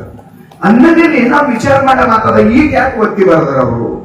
ಈ ಮಾತಿನ ಅಭಿಪ್ರಾಯ ಏನು? ಇಲ್ಲಿ ಯಾರು ಹೇಳಿದ್ರು, ನೀ ನನ್ನ ಮ್ಯಾಲ ಆಶೀರ್ವಾದ ಮಾಡು, ನನ್ನ ಹೃದಯದೊಳಗೆ ನಿನ್ನ ರೂಪ ಪ್ರಕಟ ಆಗ್ಲಿ, ನಾನು ನಿನಗೆ ನನ್ನ ಹೃದಯದೊಳಗೆ ನೋಡ್ಬೇಕಂತ ನನ್ನ ಇಚ್ಛೆ ಆಗ್ಯದ. ನಿನ್ನ ರೂಪವನ್ನ ನನ್ನ ಅಂತರ್ಯದೊಳಗೆ ನೋಡುವಂತೆ ಆಶೀರ್ವಾದ ಮಾಡಂದ್ರು. ಇದ್ರ ನಂತರ ಮುಂದೊಂದು ಶಬ್ದ ಪ್ರಯೋಗ ಮಾಡಿದಾರೆ ಅವರು, ಹೇ ದೇವಾ ನಾನು ನಿನ್ನ ನಾಮವನ್ನ ಸದಾ ನುಡಿಯುವಂಗ ನನಗೆ ಆಶೀರ್ವಾದ ಮಾಡು. ಯಾವಾಗಲೂ ನಿನ್ನ ನಾಮವನ್ನ ಅಖಂಡ ಜಪಿಸುವನು ಅವನು ಬ್ರಹ್ಮನನ್ನೇ ಪೂಜಿಸುವನು. ಯಾರು ನಿರಂತರ ನಾಮ ನುಡಿತಾರಲ್ಲ, ಒಂದ್ ಮಾತು ಎಚ್ಚರದಿಂದ ಕೇಳಿ, ಪರಮಾತ್ಮಗೆ ಯಾವ ಆಕಾರನೂ ಇಲ್ಲ, ನಿರ್ಗುಣ ನಿರಾಕಾರ. ನಮ್ಮ ಮನಸ್ಸಿಗೆ ಯಾವುದೋ ಒಂದು ಅವನ ಆಕಾರ ಹಿಡಿಸ್ಯಾರ. ಉಪಾಸನ ಮಾಡೋರು ಹಂಗೆ ಮಾಡ್ತಾರಲ್ಲ. ಗಣಪತಿ ಕೆಲವು ಜನ ಉಪಾಸನ ಮಾಡ್ತಾರೆ, ಲಕ್ಷ್ಮಿ ಉಪಾಸನೆ ಕೆಲವೊಂದು ಜನ ಮಾಡ್ತಾರೆ. ಶೈವರಾದ ವೈಷ್ಣವರಾದ, ಶಿವನ ಉಪಾಸಕರಿಗೆ ಶೈವರು ಅಂತ ಕರೀತಾರ, ವಿಷ್ಣುವಿನ ಉಪಾಸಕರಿಗೆ ವೈಷ್ಣವರು ಅಂತ ಕರೀತಾರೆ. ಪರಮಾತ್ಮಗೆ ಯಾವುದೂ ರೂಪ ಇಲ್ಲ. ಅವ ವೈಷ್ಣವ ವಿಷ್ಣುಗೆ ನೋಡ್ಬೇಕಂತ, ಶಂಖ ಚಕ್ರ ಗದ ಪದ್ಮ ಇದಕ್ಕೆ ನೋಡ್ಬೇಕಂತ. ಶೈವ ತ್ರಿಶೂಲ ಡಮರುಗು ಇದೇ ಶಿವನಿಗೆ ನೋಡ್ಬೇಕಂತ. ಗಜಚರ್ಮಾಂಬರ ಗಂಗಾಧರ ನಾಗಾಭರಣ ಇವನಿಗೆ ನೋಡ್ಬೇಕಂತ. ಅವನಿಗೆ ಯಾವ ಆಕಾರ ಇಲ್ಲ. ನಿನಗೆ ನೋಡ ಇಚ್ಛಾದ ಉಪಾಸಕನಿಗೆ. ಭಕ್ತ ಶಿವಭಕ್ತ ಹೃದಯದೊಳಗೆ ಶಿವನಿಗೆ ನೋಡ್ಬೇಕಂತಾನ, ವೈಷ್ಣವ ವಿಷ್ಣುವಿಗೆ ನೋಡ್ಬೇಕಂತಾನ, ಶಾಂತ ದೇವಿಗೆ ನೋಡ್ಬೇಕಂತಾನ, ಗಾಣಪತ್ಯ ಗಣಪತಿಗೆ ನೋಡ್ಬೇಕಂತಾನ. ಇವೆಲ್ಲ 5 ಪಂಥಗಳಾದವ ನಮ್ಮಲ್ಲಿ. ಸೂರ್ಯ ಉಪಾಸಕ ಹೃದಯದೊಳಗೆ ಸೂರ್ಯನಿಗೆ ನೋಡ್ಬೇಕಂತಾನ. ಅನಾದಿ ಕಾಲದಿಂದ ಋಷಿಮುನಿಗಳಿಂದ ಪಂಚದೇವತಾ ಉಪಾಸನೆ ನಮ್ಮ ಭಾರತೀಯ ಸನಾತನ ಪರಂಪರೆಯೊಳಗೆ. ಅವನಿಗೆ ಆಕಾರ ಇಲ್ಲ, ನೀ ನೋಡ್ಬೇಕಾಗ್ಯಾರ. ನಿನಗೆ ಅದೇ ಆಕಾರ ಬೇಕು. ವೈಷ್ಣವ ವಿಷ್ಣುವಿಗೆ ನೋಡ್ತಾನ, ಶೈವ ಶಿವನಿಗೆ ನೋಡ್ತಾನ. ಅವನು ಶಿವ ಅವನಿಗೆ ಕಾಣಿಸ್ಬೇಕು, ಇವನು ವಿಷ್ಣು ಇವನಿಗೆ ಕಾಣಿಸ್ಬೇಕು. ಅದು ಹೃದಯದೊಳಗೆ. ಅವನಿಗಾರ ಯಾವ ಆಕಾರ ಇಲ್ಲ. ಹೊರಗೆ ನೋಡ್ಬೇಕು, ಒಳಗೆ ಕಲ್ಪನಾ ಮಾಡಬೇಕು. ನಿನಗೇನ್ ನೋಡ್ಬೇಕಂತದಲ್ಲ, ಶಂಖ ಹೆಂಗಿರ್ತದ ಹೊರಗೆ ನೋಡು, ಚಕ್ರ ಹೆಂಗಿರ್ತದ ಹೊರಗೆ ನೋಡು, ಗದ ಹೆಂಗಿರ್ತದ ಹೊರಗೆ ನೋಡು, ಪದ್ಮ ಅಂದ್ರೆ ಕಮಲ ಅವನ ಕೈಯಾಗ ಅದಾವ ಅವ್ ನೋಡು. ಅವನಿನ ಮನಸ್ಸಿನ ಕಲ್ಪನಾ ಮಾಡಕ್ ಚಾಲು ಮಾಡು. ನಿನ್ನ ಮನಸ್ಸಿನಾಗ ಅದು ರೇಖಾಚಿತ್ರ ತೆಗೆದಂಗ. ಅರೇ ಮಣ್ಣಾಗ ಬರೆಯೋದು ಸರಳ, ಮಣ್ಣಿನ ಮೇಲೆ ಬರೀ ಅಕ್ಷರ ಆಗಿಂದಾಗ ಮುಟ್ಟು. ನೀರಿನ ನೀರಿನ ಚಂಚಲದ ಮನಸ್ಸು. ಅದ್ರಾಗ ಕಣ್ಣು ಮುಚ್ಚೋಣ, ಇವನಿಗೆ ಇವತ್ತೇ ದೇವರು ಕಾಣ್ಬೇಕಂತ. ಹೆಂಗ್ ಸಾಧ್ಯ ಅದದು? ಕಲ್ಲಿನಾಗ ಮೂಡೋದು ಮಣ್ಣಾಗ ಮೂಡೋದು ಸರಳ ಅದ, ನೀರಾಗ ಮೂಡೋದು ಬಹಳ ಕಠಿಣ. ನೀ ಬರೆದ್ರಾಗ ಅದು ಹೊರ್ಕೊಂಡು ಹೋಗಿರ್ತದ. ಅಲ್ಲ, ನಾವೊಂದು ಪಾತ್ರೆದಾಗ ನೀರು ತಗೊಂಡು ಬರೀತೀನಿ ನಾನು, ನೀ ಬರೆದ್ರಾಗೆ ಅದು ಒಳಗೆ ಹೋಗಿರ್ತ. ಮನಸ್ಸು ಅದಕ್ಕಿಂತ ಸೂಕ್ಷ್ಮದ. ಮನಸ್ಸಿನೊಳಗ ಪರಮಾತ್ಮನ ಆಕೃತಿ ಮೂಡಬೇಕಂದ್ರೆ ಹಗಲೋ ರಾತ್ರಿ ನೀ ಪ್ರಯತ್ನ ಮಾಡ್ಬೇಕು. ವೃತ್ತಿ ಆ ಆಕಾರ ಮಾಡ್ಕೋತ ಮನಸ್ಸು ಹೊರಗೆ ನೋಡ್ಬೇಕು. ಶಂಖ ನೋಡ್ಬೇಕು, ಆ ಮನಸ್ಸಿನ ಆಕಾರ ಶಂಖದಂಗ ಆಗ್ಬೇಕು. ಚಕ್ರ ನೋಡ್ಬೇಕು, ಚಕ್ರದಂಗ ಆಕಾರ ಆಗ್ಬೇಕು. ಪದ್ಮ ನೋಡ್ಬೇಕು ಅಂದ್ರೆ ಕಮಲದ ಆಕಾರ ಆಗ್ಬೇಕು. ಗಧ ನೋಡ್ಬೇಕು, ಗಧಾದ ಆಕಾರ ಆಗ್ಬೇಕು ಒಳಗ. ಪೀತಾಂಬರದ ಆಕಾರ ಆಗ್ಬೇಕು ಒಳಗ. ಕೌಸ್ತುಭ ಮಣಿಯ ಆಕಾರ ಆಗ್ಬೇಕು ಒಳಗ. ಸುಮ್ಮನದ ಇದು. ಅವನಿಗೆ ಆಕಾರ ಇಲ್ಲ. ನೀ ಯಾವಾಗ ಆ ಆಕಾರ ನೋಡ್ಬೇಕಂತ ನಿನ್ನ ಮನಸ್ಸು ಆ ಆಕಾರದ ಕಲ್ಪನಾ ಮಾಡ್ಕೋತ ಹೋಯ್ತದ, ಒಂದ್ ದಿವಸ ಪರಮಾತ್ಮ ಆ ರೂಪ ತಾಳ್ತಾನ, ನಿನಗೆ ಹಂಗೆ ದರ್ಶನ ಕೊಡ್ತಾನ. ಇದಕ್ಕೆ ಸಾಕ್ಷಾತ್ಕಾರ ಅಂತ ಕರೀತಾರೆ. ಸಾಕ್ಷಾತ್ಕಾರ ಅಂದ್ರೆ ಬೇರೆ ಏನಾರ ಅಲ್ಲದು. ತಪಸ್ವಿಗಳು ಮುಂದೆ 12 ವರ್ಷ ತಪಸ್ ಮಾಡ್ದ ಭಗವಂತ ಅವನ ಎದುರು ಬಂದು ತಥಾಸ್ತು ಅಂದ. ದೇವಿ ಚರಿತ್ರೆ ಓದಿದವ್ರಿಗೆ ಗೊತ್ತದ. ಚಿದಾನಂದ ಅವಧೂತರು ಬರ್ದಾರ, ಧ್ಯಾನ ಮೂರ್ತಿಯನ್ನು ವರ್ಣನ ಮಾಡಿದಾರ. ಅವರು ಯಾವ ದೇವಿಗೆ ಹೆಂಗ ಉಪಾಸನ ಮಾಡಬೇಕು, ಆ ಬ್ರಹ್ಮಾದಿ ದೇವತೆಗಳಿಗೆ ತ್ರಿಮೂರ್ತಿಗಳು ತಪಸ್ಸು ಮಾಡಿದ ಒಂದು ಅಧ್ಯಾಯನೇ ಅದ. ಅದ್ರೊಳಗೆ ಹೇಳಿದಾರ, ಪಾದ ಹಿಡ್ಕೊಂಡು ಶಿರಸ್ಸಿನ ಧನ ಪ್ರತಿಯೊಂದು ಅಂಗ ಪ್ರತ್ಯಂಗಗಳನ್ನ ನೀನು ನಿನ್ನ ಅಂತರಂಗದೊಳಗ ಕಲ್ಪನಾ ಮಾಡ್ಕೋತ ಹೋಗು. ಆ ಕಲ್ಪನಾಕ್ಕೆ ಧ್ಯಾನ ಅಂತಾರ. ನಿನ್ನ ಕಲ್ಪನಾದ ಆಕೃತಿನೇ ಒಂದ್ ದಿವಸ ನಿನ್ನ ಅಂತರಂಗದೊಳಗೆ ಪ್ರಕಟ ಆಯ್ತದ. ಅದಕ್ಕೆ ಸಾಕ್ಷಾತ್ಕಾರ ಅಂತ ಕರೀತಾರ. ಮತ್ತೇನಾರ ಅಲ್ಲದು. ಅವನಿಗೆ ಯಾವ ಆಕಾರನೂ ಇಲ್ಲ. ನಿನಗೆ ನಿನ್ನ ರೂಪದಾಗ ಸಾಕ್ಷಾತ್ಕಾರ ಆಗ್ಬೇಕಂದ್ರೆ ಧ್ಯಾನ ರೂಪ ಕಲ್ಪನೆ ನಿತ್ಯ ನಿರಂತರ ನೀ ಮಾಡಬೇಕು. ಅದು ನನ್ನಿಂದ ಆಗಿಲ್ಲ, ಅದಕ್ಕೆ ನೀ ಆಶೀರ್ವಾದ ಮಾಡುವಂಥದ್ದು. ಇನ್ನ ಪರಮಾತ್ಮನ ಮೇಲೆ ಪ್ರೇಮ ಪ್ರಕಟ ಆಗ್ಬೇಕಂದ್ರೆ ಹೆಂಗ್ ಮಾಡ್ಬೇಕು? ಪ್ರೇಮ ಇಲ್ಲದೇನೆ ಧ್ಯಾನ ಆಗಲ್ಲ. ಪ್ರೇಮ ನಮ್ಮ ಮನಸ್ಸಿನಾಗಿಲ್ಲ. ಪರಮಾತ್ಮನ ಮೇಲೆ ಪ್ರೇಮ, ಸಂಸಾರದ ವಿಷಯದ ಮೇಲೆ ಪ್ರೇಮ ಇದ್ದಾಗ ನಮ್ಮ ಮನಸ್ಸಿನ ಪರಮಾತ್ಮನ ಮೇಲೆ ಪ್ರೇಮ ಇಲ್ಲ. ಬಂಗಾರಕ್ಕೆ ಎಷ್ಟು ಜ್ವಾಕಿ ಮಾಡ್ತೀವೋ ದೇವರಿಗೆ ಅಷ್ಟು ಜ್ವಾಕಿ ಮಾಡ್ತೇವೆ. ವಿಚಾರ ಮಾಡ್ರಿ ನೀವು. ದೇವರಿಗೆ ಅಷ್ಟು ಜ್ವಾಕಿ ಮಾಡ್ತೇವೆ ಇಲ್ಲ. ದೇವ್ರ ಫೋಟೋ ಒಂದು ಇಲ್ಲಿ ಇಟ್ಟಿದ್ದೇವೆ, ನಾವು ಇಲ್ಲಿ ಹಾಕೊಂಡು ಒಳಗೆ ಮಲ್ಕೋತೇವೆ. ಫೋಟೋ ಇಲ್ಲದ ಇಲ್ಲೇ ಅದ, ಅದು ಇಲ್ಲೇ ಇರ್ತದೆ. ಮತ್ತೆ ಯಾರ ಬಿಟ್ಕೊಂಡು ಹೋಗಿರ ರಾತ್ರಿ ದೇವ್ರ ಫೋಟೋ ಇಲ್ಲೇ ಇರ್ತದೆ. ಅದೇ ಬಂಗಾರ ಇತ್ತಂದ್ರೆ ಎಲ್ಲರ ಇಲ್ಲಿ ಹೊರಗಿಟ್ಟು ಮಲ್ಕೊಂಡಿದ್ದೇವ ಅಂದ್ಮೇಲೆ ನಮ್ಮ ಪ್ರೀತಿ ಅದ್ರ ಮೇಲೆ ಅದ. ಪ್ರೀತಿ ವಸ್ತುನೇ ಅಂತರಂಗದ ಪ್ರೇಮತೆ ಪ್ರಕಟ ಭಯಮೈ ಜಾನ. ಗೋಸ್ವಾಮಿ ತುಳಸಿದಾಸರಂತ ಪ್ರೇಮದಿಂದ ಪ್ರಕಟ ಆಯ್ತಾನ. ಆ ಪರಮಾತ್ಮನೊಳಗ ಪ್ರೇಮ ಹುಟ್ಟಬೇಕಾದ್ರೆ ಪರಮಾತ್ಮನ ನಾಮಕ ಶರಣಾಗತ ಆಗ್ಬೇಕಾಗ್ತದೆ. ಇದು ಬಹಳ ಮಜಾ ಅದ. ಅವ ಎರಡೂ ಹೇಳ, ನಿನ್ನ ಪ್ರೇಮದ ಪರಮಾತ್ಮನ ರೂಪ ನಿನ್ನ ಅಂತರಂಗದೊಳಗ ಪ್ರಕಟ ಆಗ್ಬೇಕಾದ್ರ ಪ್ರೇಮ ಭಕ್ತಿಯ ವೃತ್ತಿ ನಿರಂತರ ಧ್ಯಾನ ರೂಪದೊಳಗೆ ನಿನ್ನ ಅಂತರಂಗದಾಗ ನಡಿಬೇಕು. ಆ ಪ್ರೇಮ ಪ್ರಕಟ ಆಗ್ಬೇಕಾದ್ರೆ ಅವನ ನಾಮಕ್ಕೆ ನೀ ಶರಣಾಗತ ಆಗ್ಬೇಕು. ಎಲ್ಲಿ ಸಿಗ್ಬೇಕು ಈ ಶಾಸ್ತ್ರ? ಎಲ್ಲಿ ಸಿಗ್ಬೇಕಿದು? ಎಂಥ ಮಾತದರಿ. ಅದಕ್ಕೆ ಮುಂದುವರಿತಾನವ.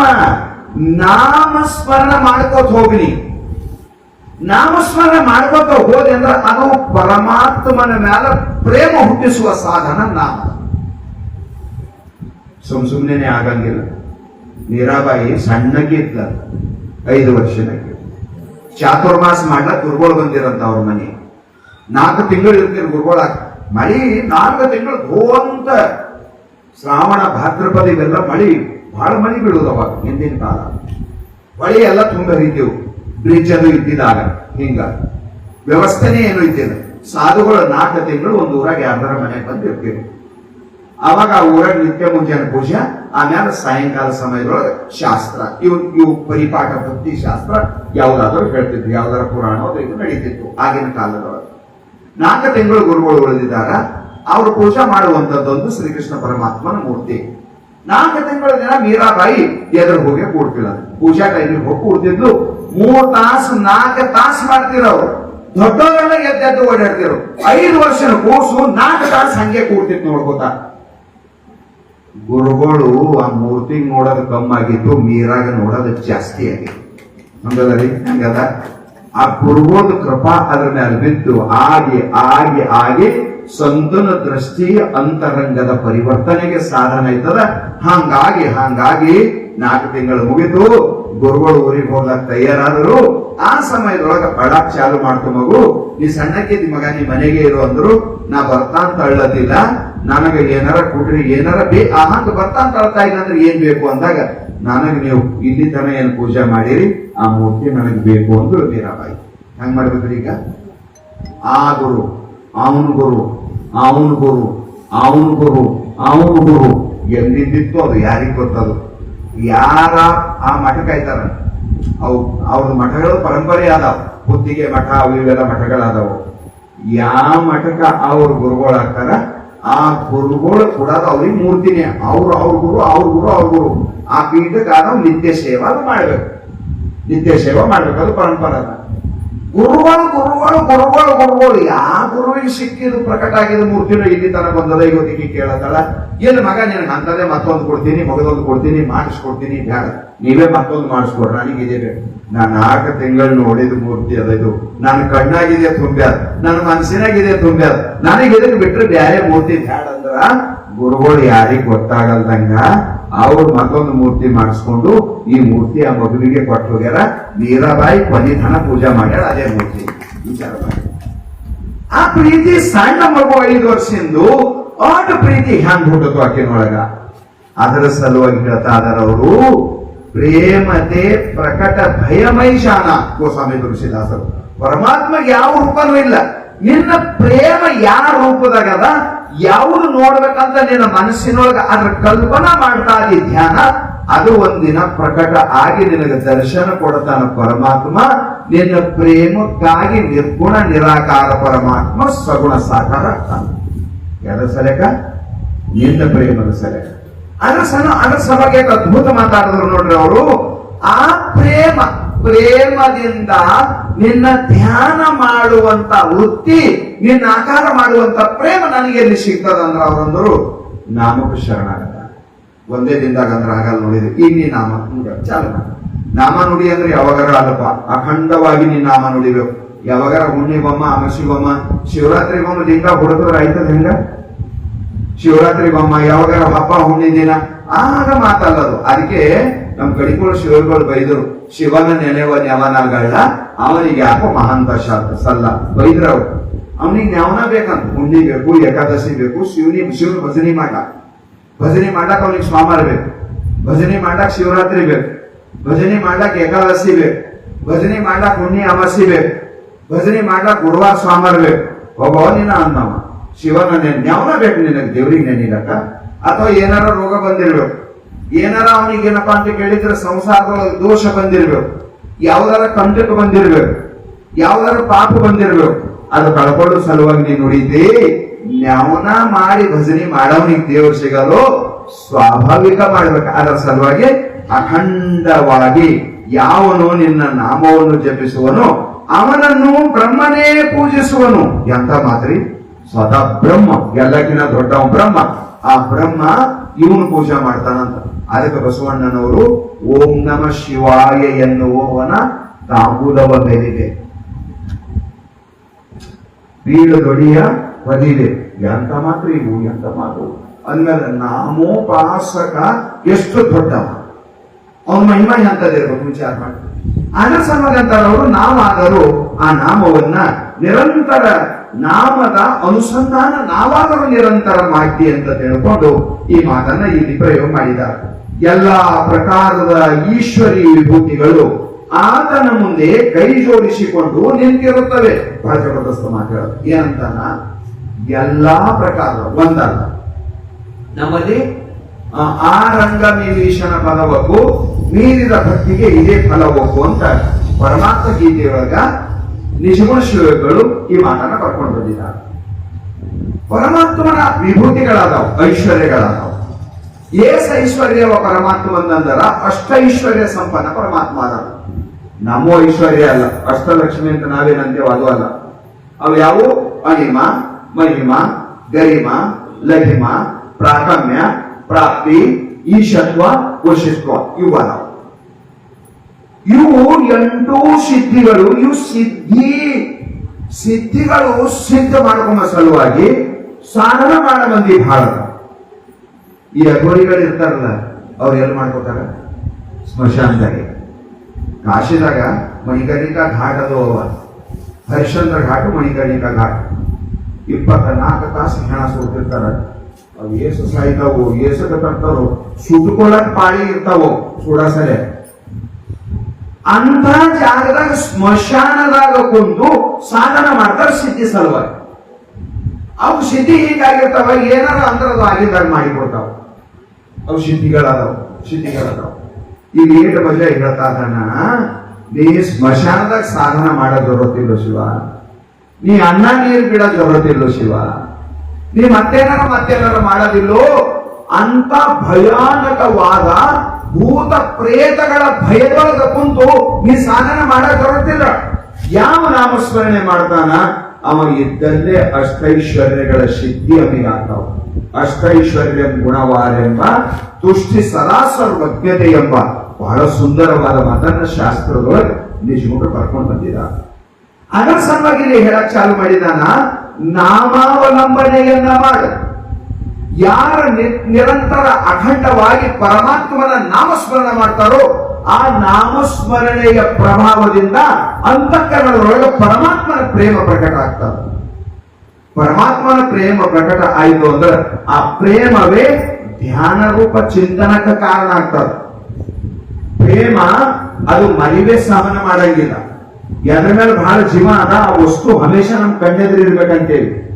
ಪ್ರೇಮ ಯಾವಾಗೂ ಪ್ರೇಮ, ಸ್ನೇಹ, ಪ್ರೀತಿ ಇದು ಏನದಲ್ಲ, ಆ ವಸ್ತುವಿನ ಜೊತೆಗೆ ಹಮೇಶ ಮಾತಾಡ್ಕೊತಿರ್ಬೇಕು, ಹಮೇಶ ಅದಕ್ಕೆ ನಾವು ನೋಡ್ಕೊತಾ ಇರ್ಬೇಕು, ಹಮೇಶ ತನ್ನ ಜೊತೆಗೆ ಇರಬೇಕಂತ ಪ್ರೇಮದ ವಸ್ತುವಿಗೆ ಹಮೇಶ ತನ್ನ ಜೊತೆಗೆ ಅನುಭವ ಮಾಡಬೇಕಂತ ಜೀವನ ಇಚ್ಛಾ ಇರ್ತದೆ.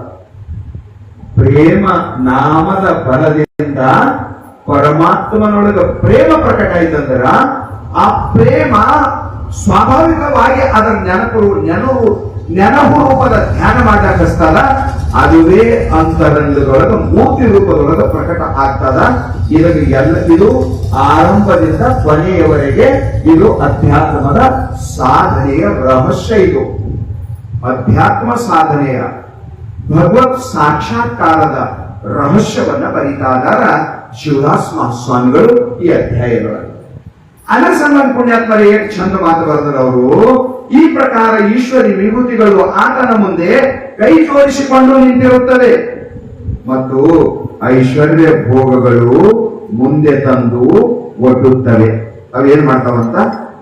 ಜಗತ್ತಿನಾಗ ಎಷ್ಟೆಸ್ ಐಶ್ವರ್ಯಗಳಾದವ. ರಾಜಭೋಗ, ಈ ಭೂಲೋಕದ ಕೊನೆಯ ಭೋಗ ಅಂದ್ರೆ ರಾಜಭೋಗ. ರಾಜಭೋಗ ಹಿಡ್ಕೊಂಡು ಬ್ರಹ್ಮಲೋಕದವರೆಗೆ ಉತ್ತರೋತ್ತರ ಲೋಕಗಳ ಸುಖ ಬೇರೆ ಬೇರೆ ಅದ. ಆ ಲೋಕಗಳ ಸುಖಗಳೆಲ್ಲ ತಂದು ಎದುರು ನಿಲ್ಲಿಸ್ತದ. ನಾಮದೊಳಗಡೆ ಕಾಕತದ. ಆದ್ರೆ ಅವನ ಇಚ್ಛಾ ಏನಿರ್ತದ ಅದು ಬರೀತಾರ ಅವ್ರು. ಅದು ಯಾಕೆ ಬರೆದವರು ಅಂದ್ರ ಯಾವನೋ ಒಬ್ಬ ಅಡವ್ಯಾಗ ಸಾಧು ತಪಸ್ ಮಾಡ್ಲಕ್ ಹೋಗಿ ನಾವು ಜಾಗ್ರತೆ ವಿಷಯ ಯಾವಾಗ ಹೋಗಿರ್ತಾನ, ಒಂದು ಗಿಡದ ಕೆಳಗೆ ತಪಸ್ಸು ಮಾಡ್ತಿರ್ತಾನ, ಬಹಳ ದಿವಸ ಆಗಿರ್ತಾವ. ಅವನ ಗಡ್ಡದಾಗ ಹಕ್ಕಿ ಗೂಡು ಕಟ್ಟಿ ಮರಿ ಮಾಡ್ಕೊಂಡು ಹೋಗಿತ್ತಂತ ಅವನಿಗೆ ಗೊತ್ತೇ ಇದ್ದಿಲ್ಲ. ಹಂಗಿರ್ಬೇಕು. ನಾವು ಯಾವನೋ ಒಬ್ಬ ಸಾಧನ ಮಾಡ್ತಿದ್ದೆ ಆಕ್ಚುಲಿ ಇರ್ಬೇಕು ಯಾರು ಅದು ಕಾಗಿ ಮಹರ್ಷಿ. ಅವ ಕುಂತಿನಂತ ಅವನಿಗೆ ಎಚ್ಚರಾಗಿತ್ತು, ಮ್ಯಾಲ ಪಕ್ಷಿ ಮಲ ವಿಸರ್ಜನೆ ಮಾಡ. ಅವನ ಮ್ಯಾಲ ಬಿಟ್ಟು ಬೆಚ್ಚಗದು ಏನದ ಅಂತ ನೋಡುವ ಕೈ ಹತ್ತು, ನಾನಿಂತ ತಪಸ್ವಿ ನನಗೇನ್ ಮಾಡಿದೆ ಅಂತ ಕಣ್ಣು ತೆರೆದು ನೋಡ್ದ. ಅವನು ಕೋಪಾಗ್ನಿ ಒಳಗದು ಸುಟ್ಟು ಬೂದಿಯಾಗ ಅವ್ನು ಎದುರು ಬಿಟ್ಟು ಸುಟ್ಟು ಬಿಟ್ಟು ನನಗೂ ಸಿದ್ಧಿ ಆಯ್ತು, ನಮ್ಗೆ ಖುಷಿ ಆಯ್ತು. ಎದ್ದ ಸಾಧನ ಬಿಟ್ಕೊಟ್ಟೆ ಎದ್ದವನೇ ಊರಾಗ ಬಂದ. ಹಸುವೆ ಆಗಿದ್ದು ಭೌತಿ ಭಿಕ್ಷಾಂತಿ ಎಂತಿಂತ ಒಂದು ಮನೆಯಾಗ ಹೆಣ್ಮಗಳು, ಆಕೆ ಮನೆಯಾಗ ಏನೋ ಸೇವಾ ಮಾಡ್ತಾ ಇದ್ದ. ಪತಿವ್ರತ ಹೆಣ್ಮಗಳಿದ್ದಂತ ಮನೆಯಾಗ ಗಂಡ ಊಟ ಕೊಟ್ಟಿದ್ಲು. ಆಕೆ ಗಾಳಿ ಹಾಕೋತ ಕುಂತಿಲ್ಲ, ಅವನಿಗೆ ಊಟ ಮಾಡಿಸ್ಕೊಂತ ಹಾಡ್ಕೊಂತ ಗಾಳಿ ಹಾಕೊಂತ ಪತಿವ್ರತ ಹೆಣ್ಮಗಳು ಗಂಡ ಊಟ ಮಾಡಿಸ್ತಿದ್ಲಕಿ. ಶಿವನಾಮ ಸ್ಮರಣೆ ಮಾಡ್ಕೊಂಡು ಇವಾಗ ಕರ್ದ ಆಕೆ ಅಂದ್ರು ಬಿಟ್ಟು ಹೆಂಗ್ ಬರ್ತಾಳ ಸೇವಾ ಬರ್ಲಿಲ್ಲ. ಸಿಟ್ಟು ಬಂದಾಕಿ ಊಟ ಮುಗಿದ ಕೈ ತೊಳ್ಕೊಂಡ್ರೆ ಈಗ ಇಡಕ್ ಬಂದಳು. ಸಿಟ್ಟು ಏನ್ ಬಂತು, ಕಣ್ ಕೆಂಪಗಾಗಿ ನೋಡೋದು, ಕಣ್ ಕಿಸ್ದ ನೋಡ್ಲಕ್ ಚಾರ್ ಮಾಡೋದು. ನಕ್ಕಂದಳಂತ ಭಾಳ ಕಣ್ ಕಿಸ್ದ ನೋಡ್ಬೇಡ, ನಾ ಸುಟ್ಕೊಂಡು ಸಾಯ್ಲಾಕ ನಾ ಏನು ಹಕ್ಕಿ ಅಲ್ಲ ಅಂದ್ಬಿಡಕಿ. ಯಪ್ಪೋ ಅಂದವ, ನಾ ಅಲ್ಲಿ ಏಕಾಂತದಾಗ ಅಡವ್ಯ ಆ ಹಕ್ಕಿ ಸುಟ್ಟಿದ್ ನಿನಗೆ ಇದ್ಯಾಕೆ ಗೊತ್ತಾಯ್ತು ಅಂತ ಕೇಳಿದ. ಅದು ಕಥೆ ಬಹಳ ದೊಡ್ಡದ. ನನ್ನ ಅಭಿಪ್ರಾಯ ಇಷ್ಟೇ, ಏನು ಒಂದು ಕಣ್ಣು ತೆರೆದ ನೋಡಿದ್ರೆ ಹಕ್ಕಿ ಸುಟ್ಟಕೊಂಡ ಸತ್ತರ ಮುಗಿದಿರಿ ಸಾಧನ ಅಂತ ಹೊಳ್ಳಿ ಬಂದ ಬಜಿತಿಯಾದ ಮನುಷ್ಯ. ಇಲ್ಲಿ ಯಾಕೆ ಮಾತು ಹೇಳ್ತಾನ, ನಾಮಸ್ಮರಣೆ ಮಾಡೋ ಅವನಿಗೆ ಬ್ರಹ್ಮ ಪೂಜೆ ಮಾಡ್ತಾನ, ಅಷ್ಟೈಶ್ವರ್ಯಗಳು ಅವನಿಗೆ ಸಿಗ್ತಾವ, ಸಿಕ್ಕರೂ ಸಹಿತ ಅವ ಅವಕ್ಕ ಕಣ್ಣೆತ್ತಿ ನೋಡಲ್ಲ ಅಂತ ಬರೀತಾನ. ಇದ್ಯಾಂಗದ ರೀ, ಇದ್ಯಾಂಗದ ಸುಮ್ಮ ಸಣ್ಣ ಸಣ್ಣ ಸಿದ್ಧಿನೇ ಅದು ಅಂದ್ರ ಆ ಮನುಷ್ಯ ನೆಲದ ಮೇಲೆ ಓಡಾಡಂಗಿಲ್ಲವ. ಓಡಾಡಕ್ ಅವನಿಗೆ ಇವ್ರು ಓಡಾಡ ಕೊಟ್ರೆ ಅಲ್ಲ, ಇವ್ರಿಗೆ ಎತ್ತ ಪಡೆದಿರ್ತದೆ ಎಲ್ಲಾರ ಒಯ್ದ ಅವನಿಗೆ. ಅವನ ವ್ಯವಸ್ಥೆ ಬಹಳ ಬೇಗಿ ಮಾಡ್ತದ ಜಗತ್. ಜರ ನಾನು ಏನಾರ ಇದ್ದಂದ್ರ ಅವ್ನ ಸಮಾಧಿ ಕಟ್ಟ ಸರ್ವ ಜಗತ್ ರೆಡಿನೇ ಇರ್ತದ. ಆ ಗಿಡದಾಗ ಮಾಯಿನ್ಕಾಯಿ ಮಂದಿ ಕಣ್ಣಿಗೆ ಬೀಳ್ಬಾರ್ದು, ಅದು ಎಲಿ ಆಟಿರ್ಬೇಕು. ಇದು ಅಂತದ ನಾವೇ ಹೊರಗ್ ಮಾರಿ ಹಾಕ್ಬೇಕು ಅಂತದ. ಎಲೆಗಿಂದ ಹೊರಗ್ ಮಾರಿ ಹಾಕು ಕಲ್ಲು ತಿಂದು ಕೆಳಗೆ ಬಿತ್ತಿ ಅದು ಹಣ್ಣಾಗತನ ಹೋಗಂಗಿಲ್ಲ. ಯಾವುದು ಎಲಿ ಅಡ್ಡಿರ್ತದ ಅದು ಮಾಡಿ ಪಕ್ವ ರಸಾದ ಹಣ್ಣು ಆಗ್ತದ. ಅಧ್ಯಾತ್ಮನು ಹಂಗೆ ಅದ. ಮಂದಿ ನಮಸ್ಕಾರ ಮಾಡ್ಲಕ್ ಚಾಲು ಮಾಡಿದ್ರು, ಹೂವಿನ ಹಾರ ಹಾಕ್ಲತ್ತರು, ಪೇಡ ಹಣ್ಣು ತರ್ಲತ್ತರು. ಯಪ್ಪ ನಿಮ್ಮಂತವ್ರು ಯಾರು ನಿಮ್ಮಂಗ್ ಹೇಳಕ್ ಯಾರಿಗ್ ಬರ್ತದ್ರಿ, ನಿಮ್ಮಂಗ ಪೂಜೆ ಮಾಡ್ಲಕ್ ಯಾರಿಗ್ ಬರ್ತದ್ರಿ? ಯಪ್ಪ ನೀವು ನಮಸ್ಕಾರ ಮಾಡಿ, ನಿಮಗ್ ನೋಡಿ ನಮಸ್ಕಾರ ಮಾಡ್ದ ಸಮಾಧಾನ ಆಯ್ತದ ಅಂದ್ರೆ ಇವ ಸತ್ತ ಅಂತ ಹೇಳ್ಕೊಡ್ತೀನಿ. ನನಗೂ ನನ್ ಬಳಿ ಏನೋ ತಾಕತ್ತ ಇದ್ರಾಗ ಕಾಣ್ತದ, ನನಗ್ ನೋಡಿ ನಮಸ್ಕಾರ ಮಾಡೋಣ, ಅವ್ರಿಗೆ ಯಾವಾಗ ಸಮಾಧಾನ ಆಗ್ಲತ್ತದ ಅಂದ್ಮೇಲೆ ನನಗ್ ಕೇಳಿದ್ರೆ ಖರೆ ನಾನು ಅವ್ರಿಗೆ ಕೇಳ್ದ ಮುಗ್ದೈತಿ. ಒಂದು ಸಾಧಾರಣ ಲಾಗ ಹೊಡಿತಿ ಒಂದು ಮುಗ್ದೈತಿ. ಅದರ ಸಲುವಾಗಿ ಈಗ ಏನು ಚಂದ ಮಾತು ಹೇಳಕ್ ಚಾಲು ಮಾಡಿದಾನ, ಅವನಿಗೆ ಅವೆಲ್ಲ ಐಶ್ವರ್ಯಗಳು ಸಿಕ್ಕರು ಸಹಿತ ಅವ ಅವುಗಳಿಗೆ ನೋಡಂಗಿಲ್ಲ ಅಂತ ಬರೀತಾನ. ಯಾಕಂದ್ರೆ ಅವನ ಕಾರ್ಯವು ಮುಂದೆ ಇರುತ್ತದೆ, ಆದರೂ ಈಶ್ವರನಿಗಿಂತ ಮೇಲಿನ ಸ್ಥಾನವನ್ನು ನೋಡುತ್ತಾನೆ ಮತ್ತು ಅದನ್ನು ನಾಮಬಲದಿಂದ ಗುರುಕೃಪೆಯ ಮೂಲಕ ಶೀಘ್ರವಾಗಿ ಹೊಂದುವನು ಅನ್ನುವ ಮಾತನ್ನ ಇದು ಈಗ ಚಂದ ಬರೆದಾರ. ಇದು ಇಂಥ ಅದ್ಭುತವಾದ ವಿಚಾರದ ಸಾವಿರ ಪುಸ್ತಕ ಓದ ಜೊತೆ ವೇದಾಗಮಗಳಿಗೆ ಹೆಣಗುವಂತ ಪ್ರಮೇಯನೇ ಇದ್ದಿದ್ರ ಇವತ್ತಿನ ಪ್ರವಚನ ಮ್ಯಾಲಿನ ಮ್ಯಾಲ ನೆನಪು ಮಾಡ್ಕೋದ್ರು. ಬಹಳ ಅದ್ಭುತ ಹೇಳಿದಾನ ಶಿವದಾಸ್ ಮಹಾಸ್ವಾಮಿ. ನಾವೆಲ್ಲರೂ ದೊಡ್ಡ ಭಾಗ್ಯವಂತರು. ಮಾಡ್ಲಿ ಬಿಡ್ಲಿ ಹರಿಯರ ಗೊತ್ತಾಗ್ಬೇಕಲ್ಲ. ಇವತ್ತೆಲ್ಲ ನಾಳಿಗಾರ ಮಾಡರಿ, ನಾಡಿಗಾರ ಮಾಡರಿ. ದೇವರಿಗೆ ನಿತ್ಯ ಪ್ರಾರ್ಥನಾ ಮಾಡ್ಯಾರಿ, ಸದ್ಗುರುನಾಥ ನನ್ನ ಮನಸ್ಸು ನಿನ್ನ ಕಡೆ ಬಳಸ್ತು ಅಂತ. ಹಕೀಕತ್ ಗೊತ್ತಿರ್ಬೇಕು ಪರಮಾತ್ಮ. ಹಕೀಕತ್ ಗೊತ್ತಾಗಿಲ್ಲ ಅಂದ್ರೆ ಹಾಳೈತೆ. ಎಂಥ ಅನುಪಮವಾದ ವಿಚಾರಗಳನ್ನ ಇಲ್ಲಿ ವರ್ಣನ ಮಾಡಿದಾರ. ಇದು ನಮ್ಮೆಲ್ಲರ ಅಹೋಭಾಗ್ಯ. ಇನ್ನ ಉಳಿದ ವಿಷಯ